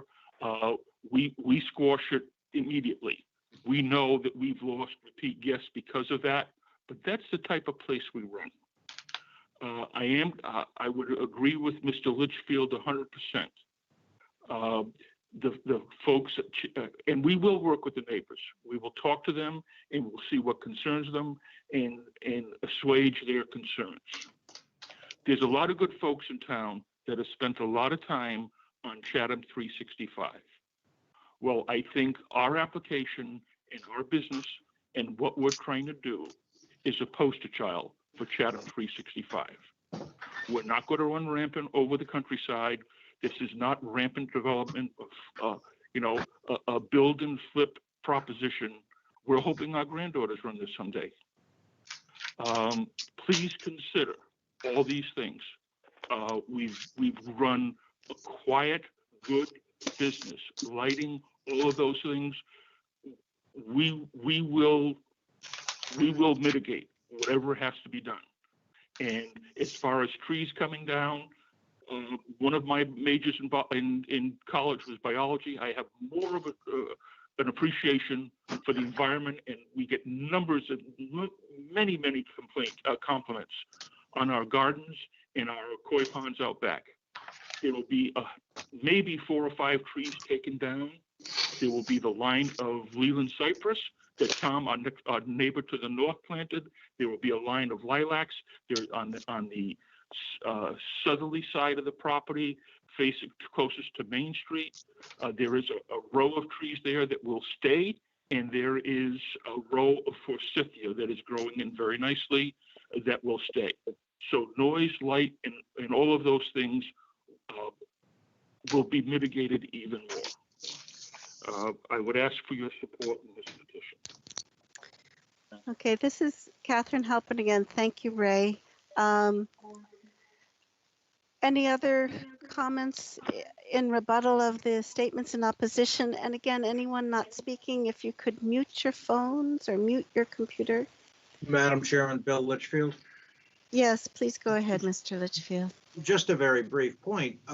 If the planning board feels that it needs more time to digest this matter, that's perfectly fine by us. As I indicated, while this is on the warrant for June 22nd, it's entirely possible that the petition articles will not be acted on and it may be referred back to the planning board. So if you need more time, I recognize your constraints are tight. You can always make a recommend or announce that a recommendation will be made from town meeting floor. So I simply offer that to you as an option. Thank you, Ms. This again is Catherine, Chair. Thank you for that comment. And again, procedurally, if I could just make some comments, I think the board knows this is a citizen's petition. What we would consider is whether to recommend or not to recommend this citizen's petition to annual town meeting. We are not acting on the petition itself, just a recommendation. Secondly, I'd like to make a comment, although related, we've been discussing a lot what the Brazos intend to do. We have been discussing matters that are really more properly site plan matters, or specifically what the Brazos plan to do. But what we are considering recommending or not recommending is a zoning change in a particular area. So we have to look at that. Do we or do we not recommend this zoning change? The current owners of the property will use this zoning change for a particular purpose, which, we understand is really very much in tune with, what we like to see in Chatham and what we like in the comprehensive plan. But the zoning change is purely a zoning change. And as you know, we have to look at what that allows or does not allow in perpetuity. Whether or not it's changed in the future, we still have to look at it as a zoning change. So it's also possible that there's a couple of possibilities before we go back to more board comments. We could vote to continue this public hearing and take more time to consider it and not close the public hearing. So that is an action that we could take. We also we don't have to vote unanimously. It is possible to bring citizens petitions before town meeting with a split vote by any recommending board, the Board of Selectmen or Finance Committee or Planning Board. So that's also possible. I think it's even possible for a citizen's petition to go before town meeting with a non-recommendation. It's just that we vote, to recommend or not to recommend. That, all those procedural issues being mentioned, we again have some opportunity for board comments or questions. So again, I'll go through the board as a roll call. And first I'll ask if Tom Gagan, do you have more discussion or more comments before we consider closing the meeting, closing the public hearing or not? Madam Chair, Tom Gagan, what are we, we're not voting for anything at this moment, are we? No, we're not.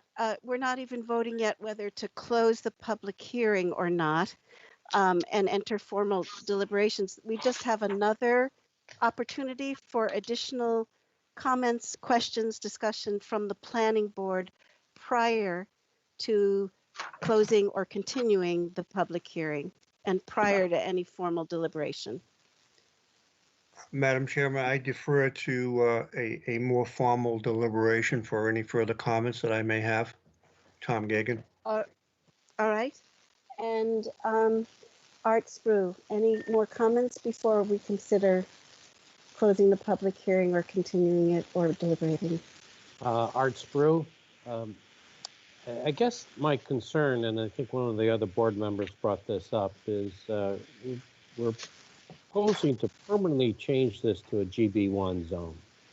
And once you take a look at some of the dimensional requirements in the GB1, they're significant. And it's a little bit different than if you were trying to deal with other areas. The building structure setbacks are 5 feet from abutters. There's a 90% lot coverage and only 10% green area. That is, and for parking, the setbacks are 0. So it's a bit of a challenge to move, without some thought process to it from what we see that's out there. And I understand the applicant's proposal and why they want to do it, but the GB1 is a stark difference from what's there now, and it's a permanent change. So I hesitate in moving forward with something on this. My preference right now is I'd like to see if the applicant and their attorney can sit down with some of the abutters and resolve some of the issues. I'd like to hear back on some of that and defer our recommendation on this until a subsequent board meeting, or even delay it right until town meeting. I mean, it's up to the other board members, but it's just some of my thoughts on this. Okay, thank you, Arthur. So we'll move. Bob Dubus, do you have any additional comments before we take any formal actions? No, right, Bob Dubus, right at the moment, I have no comments on what's going on until we get to our deliberation part in the end. Okay. Bob Wirtschafter, any additional comments before we move to formal considerations? I really echo what Art just said in terms of my concerns, and I guess if we do have to go forward right now, it's I'm inclined to say no, and I don't. On the other hand, I understand the desire to what to build there. I just don't like the way it's being done. So I'm gonna. I think Art's suggestion is probably the best we can do right now to not shut this down right now. Okay, thank you, Bob. And Warren Chain, additional comments, discussion, questions before we move on to any formal actions? Well, this is Warren Chain. I would, I guess, only say that I would like to provide the opportunity to work with the abutters who have written in opposition to the proposal. But I do feel that without an ability to have a sunset clause on a specific zoning change that would permit the inn to build a few rooms, which I don't think can happen, period. Can happen. My predisposition is that it's difficult to overcome the objections which have already been presented, but no further comments. Okay, thank you, Mr. Chain. I think I've made the pertinent comments. I would just add, as much as I individually, as an individual board member, as much as I support the owner's intentions of what they wish to do with this property, and very much support their intentions, you know, to have the second generation take it on, and I very much appreciate the beautiful inn that they've created there. Unfortunately, I do agree that a zoning change has other consequences that we need to consider carefully as a planning board. And I think what's difficult here is we need to separate the issues. A lot of the issues that have been discussed, even from the abutters, are issues relating directly to the immediate plans by the current owners about what they're going to do with this property. And that's one thing, but when we're making a zoning change, we are making a fundamental change to the underlying zoning that brings changes, as I've noted and others have noted, that, you know, unless we again change the underlying zoning, will last in perpetuity, and we need to consider those effects. And again, as I mentioned, Ali was very clear and complete in giving us some sense of what the different uses are, the different setbacks, as Arthur reiterated. So it does create a very different situation. And even with this protection that we're leaving it as a bit of a split lot so that it does need to go through ZBA, it still is. There's some very bad feedback. Could everybody mute their phones or mute their computers or turn off their TVs or turn them down? That again, there's some very clear consequences of a zoning change, and that's what we need to consider, because even as we know, you know, even with the best of intentions, sometimes things happen, and it's possible the property would fall under other ownership, and we need to consider what the zoning change has created, what could be allowed there. So, but I think the board is considering that, so I think that's good. So with that being said, I think what we'd want to do now is, and Ali, I may ask for your help with this, we could vote to close the public hearing, we could vote to continue the public hearing, which means that we wouldn't make any, we would not enter formal deliberations tonight, we would not take a formal vote tonight, either to recommend or not to recommend, but we would continue the public hearing to a specific date, potentially our next meeting, and request that additional information be brought before the board, or maybe that there's time to work out some of the issues with the abutters, or to work out some of the issues that we've brought up regarding the underlying zoning change. So we could vote to continue the public hearing.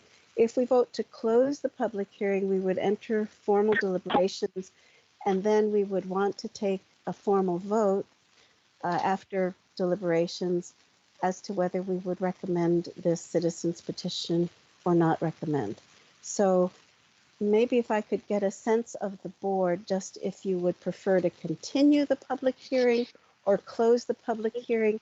Let's not take a vote yet. Could I just get a sense of the board? So I'll just poll the board.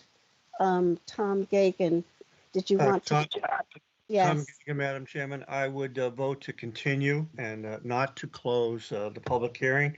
I okay, think there've been several members of the board that would like to have further time for the applicant and the attorney to get together with the abutters and come back with something very positive for this board to take a look at in terms of making this very important decision. So again, my vote, to repeat myself, would be to continue the public hearing. okay, great. Again, just a reminder, we're not taking a formal vote. I just want to get a sense of the board. So Art Spru, would you prefer to continue or prefer to close the public hearing? Art Spru, my preference is to continue the public. Okay, okay. And Bob Dubus?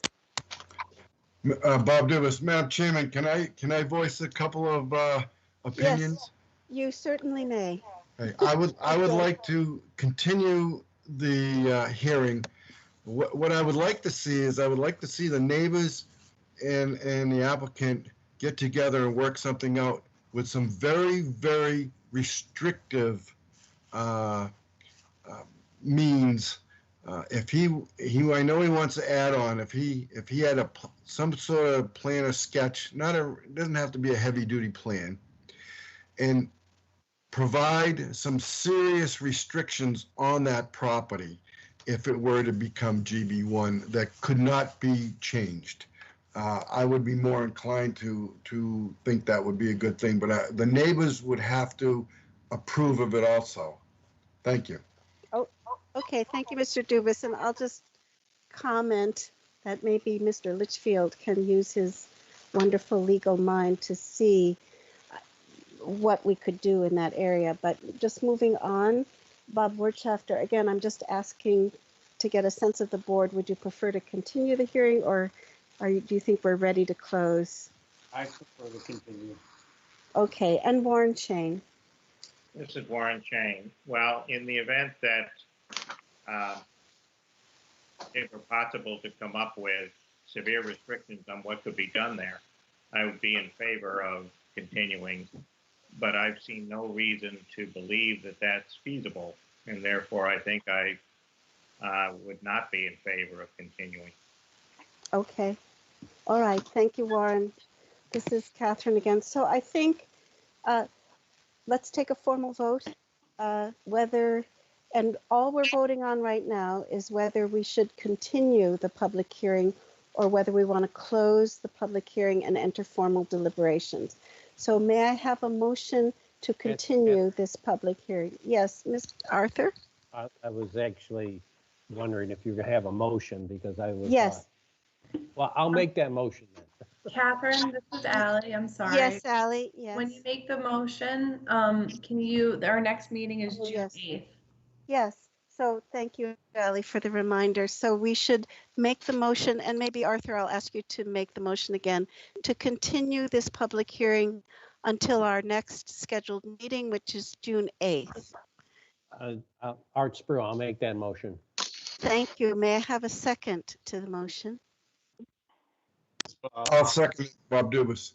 All right. And so now let's take a roll call vote. And now we're just voting whether we agree to continue this meeting to this public hearing, to our June 8th meeting. Tom Gagan, how do you vote? Tom Gagan, to continue. Art Spru, how do you vote? Art Spru, continue. Bob Dubus, how do you vote? Affirmative to continue. Bob Wirtschafter, how do you vote? I vote to continue. And Warren Chain, how do you vote? This is Warren Chain. I vote to oppose continuing. Thank you, Warren. And this is Catherine. I will vote to continue the public hearing. So I think that being said, we will continue this public hearing to our next planning board meeting on June 8th. Thank you. Thank you, Madam Chairman. Thank you, Mr. Litchfield. Bear with me 1 minute. So we'll go on to our next matter on the agenda, which is again, yet another public hearing for another citizen's petition for a proposed zoning bylaw amendment. And this citizens petition, and again, we would be, as the planning board, we would be either recommending or not recommending. This is for the clarification of definition of sizes and exemption from coverage calculation for small sheds. And this is a citizens petition to amend our protective zoning bylaw. This article would revise the existing language that addresses storage sheds of over 100 square feet and those under 100 square feet, but through inadvertence does not address those sheds which measure exactly 100 square feet. And the proposed change clarifies this matter. In addition, it would exempt storage sheds of 100 square feet or less from coverage limitations in the bylaw. So the first step again, may I ask our clerk, Mr. Warren Chain, to read the public notice regarding this citizens petition. Thank you, Madam Chairman. This is Warren Chain. Again, I have, at the advice and guidance from our principal town planner, will omit certain parts of the legal notice, which reads as follows. In accordance with the provisions of Massachusetts General Law, Chapter 40A, Section 5, the Chatham Planning Board will hold a remote public hearing on May 26, 2020 at 5 p.m. to take public comments on the following proposed amendments to the Protective Zoning Bylaw. Article, Citizens Petition, Protective Zoning Bylaw Amendment, clarification of definition of sizes and exemption from coverage calculation for small sheds. Strike through indicates language proposed for deletion. Underline indicates language proposed for inclusion. To see if the town will vote to amend its protective bylaw zoning in section 3D38, accessory buildings and structures as follows. Accessory buildings and structures over 100 square feet in area, all structures accessory to a residential use, including buildings over 100 square feet in area. Swimming pools and tennis courts and their enclosures shall be set back from the street and abutters as required for buildings and structures in Appendix 2 Schedule of Dimensional Requirements of 5/14/12 ATM. The rest of this paragraph is available on the town website. Pursuant to Governor Baker's March 12, 2020 order suspending certain provisions of the open meeting law, General Law, C30A, Section 20, and the Governor's March 23, 2020 order imposing limitations on the number of people that may gather in one place. This hearing of the Chatham Planning Board will be conducted via remote participation. The hearing will be accessible by interested parties and the general public through the following link, which is available on the town website or on the Planning Board website. Any person interested in or wishing to be heard on this zoning proposal should call the following teleconference number to join the hearing. Telephone number 508-945-4410. Then enter the conference ID number of 234-264-646#. In the event that Governor Baker's March 12, 2020 order suspending certain provisions of the open meeting law and the Governor's March 23, 2020 order imposing limitations of the number of people that may gather in one place terminate on or before the May 26 Protective Zoning Bylaw public hearing, the Chatham Planning Board will hold this public hearing on May 26, 2020 at 5 p.m. at the Town Hall Annex Large Meeting Room, 261 George Ryder Road, Chatham, Massachusetts, to make public comments on the proposed amendments to the Protective Zoning Bylaw. Full text of the proposed Protective Zoning Bylaw amendment can be found on the town website. End of legal notice. Thank you, Mr. Chain. Again, this is Catherine. So go to our next step in the public hearing procedures. Do I have a presenter for this citizen's petition. I think Mr. Hessler, are you connected? I'm on the phone, Catherine. Bob Hessler here. Thank you. Please go ahead. In order for this petition to move, well, I'm chairman of the Zoning Board of Appeals, and I represent the board and the petitioners because the petition is actually coming from the Zoning Board of Appeals.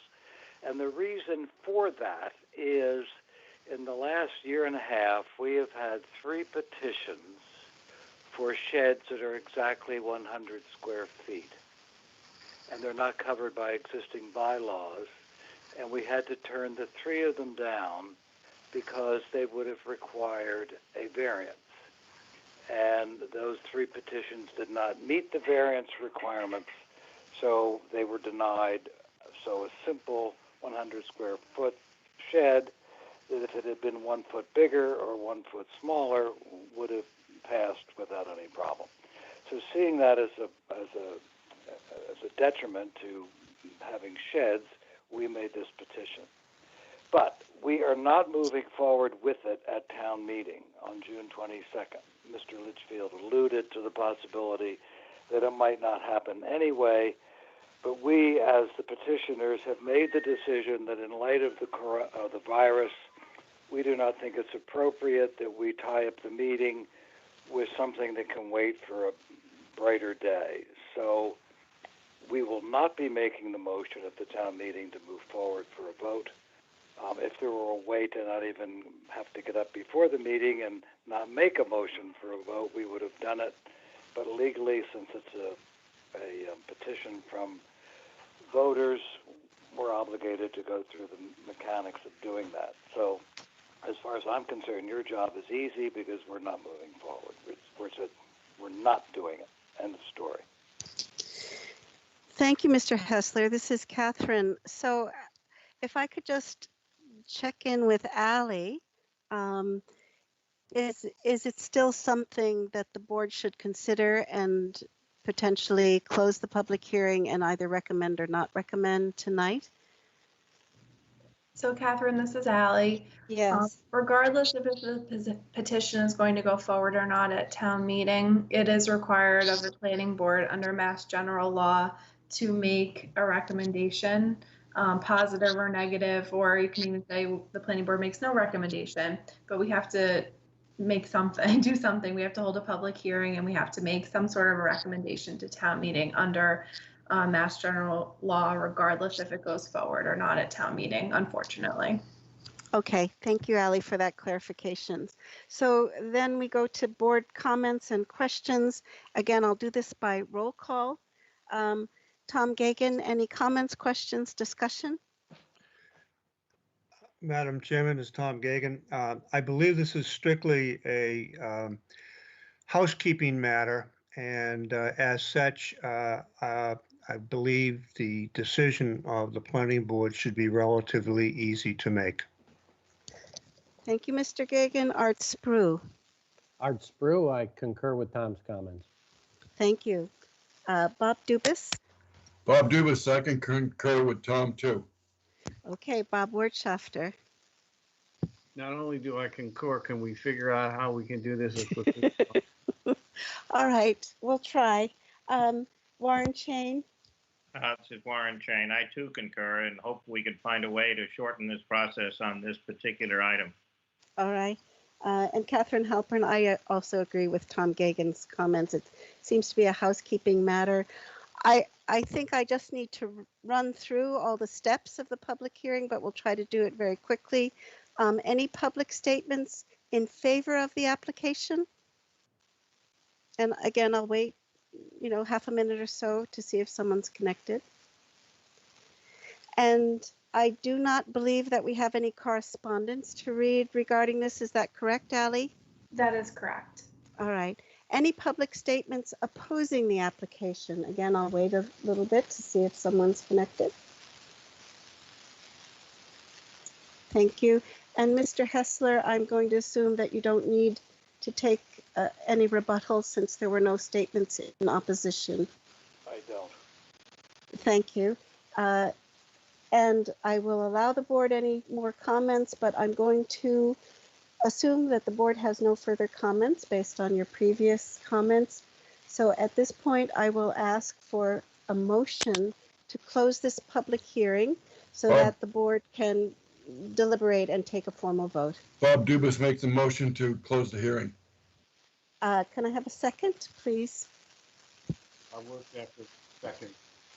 All right, so let's take our vote by roll call. We're just voting now to close the public hearing and go into formal deliberation. Tom Gagan, how do you vote? Tom Gagan, did we lose you? Tom Gagan votes to close the public hearing. Thank you. Art Sprue. Art Sprue, vote to close. Bob Dubus. Bob Dubus votes to close. Bob Wirtschafter. Bob Wirtschafter votes to close. Warren Chain. Warren Chain votes to close. And Catherine Halpern votes to close. So we've closed the public hearing, no further audience participation. And again, based on the board's earlier comments, I will assume that there's no comments in deliberation. We are in formal deliberation now, but I will just go directly to vote unless, Ally, is there any problem with doing that? Oh, I don't see one. Okay, great. So may I have a motion to recommend this citizens petition to town meeting? Tom Gagan, I vote to recommend. May I have a second to that motion? Art Sprue, second. All right, and now we'll take a roll call vote to recommend this citizens petition to annual town meeting. Tom Gagan, how do you vote? Tom Gagan votes to recommend. Art Sprue? Art Sprue, I vote to recommend. Bob Dubus? Bob Dubus votes to recommend. Bob Wirtschafter? Bob Wirtschafter votes to recommend. Warren Chain? Warren Chain votes to recommend. And Catherine Halpern votes to recommend. So I think we have completed that matter. Thank you. So now we just have. Catherine, I'm going to dash off. Thank you very much. I appreciate the vote, and we'll see you at town meeting. Okay, thanks, Bob. Thank you so much. Okay. Bye. So we have public comments. Are there any additional comments that anyone from the public would like to make before we adjourn this meeting? We also have chairman's comments. I think the chairman has no comments. Just a reminder that our next meeting is June 8th, which is a Monday. Is that correct, Ally? So we'll be switching to our new schedule of meeting on Mondays, the second and fourth Monday of each month at 5 p.m. And okay, go ahead, Ally. Sorry. Hi, Catherine. It's Ally. That is correct. I just wanted to let everyone know in your packet, you have a proposed meeting schedule. We do have a June 22nd meeting on there, which is currently the date of the proposed new town meeting. So that might potentially have to be canceled, but we just had that on there just in case for some reason town meeting was extended to a different date. And if anyone has any problems with these dates, please let me know. Otherwise, we're going to put it up on the planning board's website. Okay, this is Catherine again. Thank you, Ally. Before I take a motion to adjourn the meeting, I just want to thank everybody for participating. Thank all the planning board members for your intelligent and good participation. And I also want to, of course, thank Ally and Katie for all of their help and support and expert advice in helping all of this to run smoothly and give us all the background that we need. And that being, and also Ryan and Craig, thank you for all the technical help to make the remote meetings happen. That being said, yes, Ally and Mark. Okay, and Mark too. Thank you. So all that being said, could I have a motion to adjourn the meeting? Move to adjourn. Thank you. Could I have a second? After seconds. All right, so we have to take a roll call vote. Won't be much longer. So Tom Gagan, how do you vote? I vote to continue. No, seriously, Tom Gagan votes to close the meeting. Okay, and Art Sprue? Art Sprue, vote to adjourn. and Bob Dubus, Votes to adjourn. and Bob Wirtschafter, Votes to adjourn. and Warren Chain. Warren Chain votes to adjourn. And I'm Catherine Halpern, and I vote to adjourn this meeting, and it is adjourned at 8:01 p.m. On May 26th. Thank you all for your participation.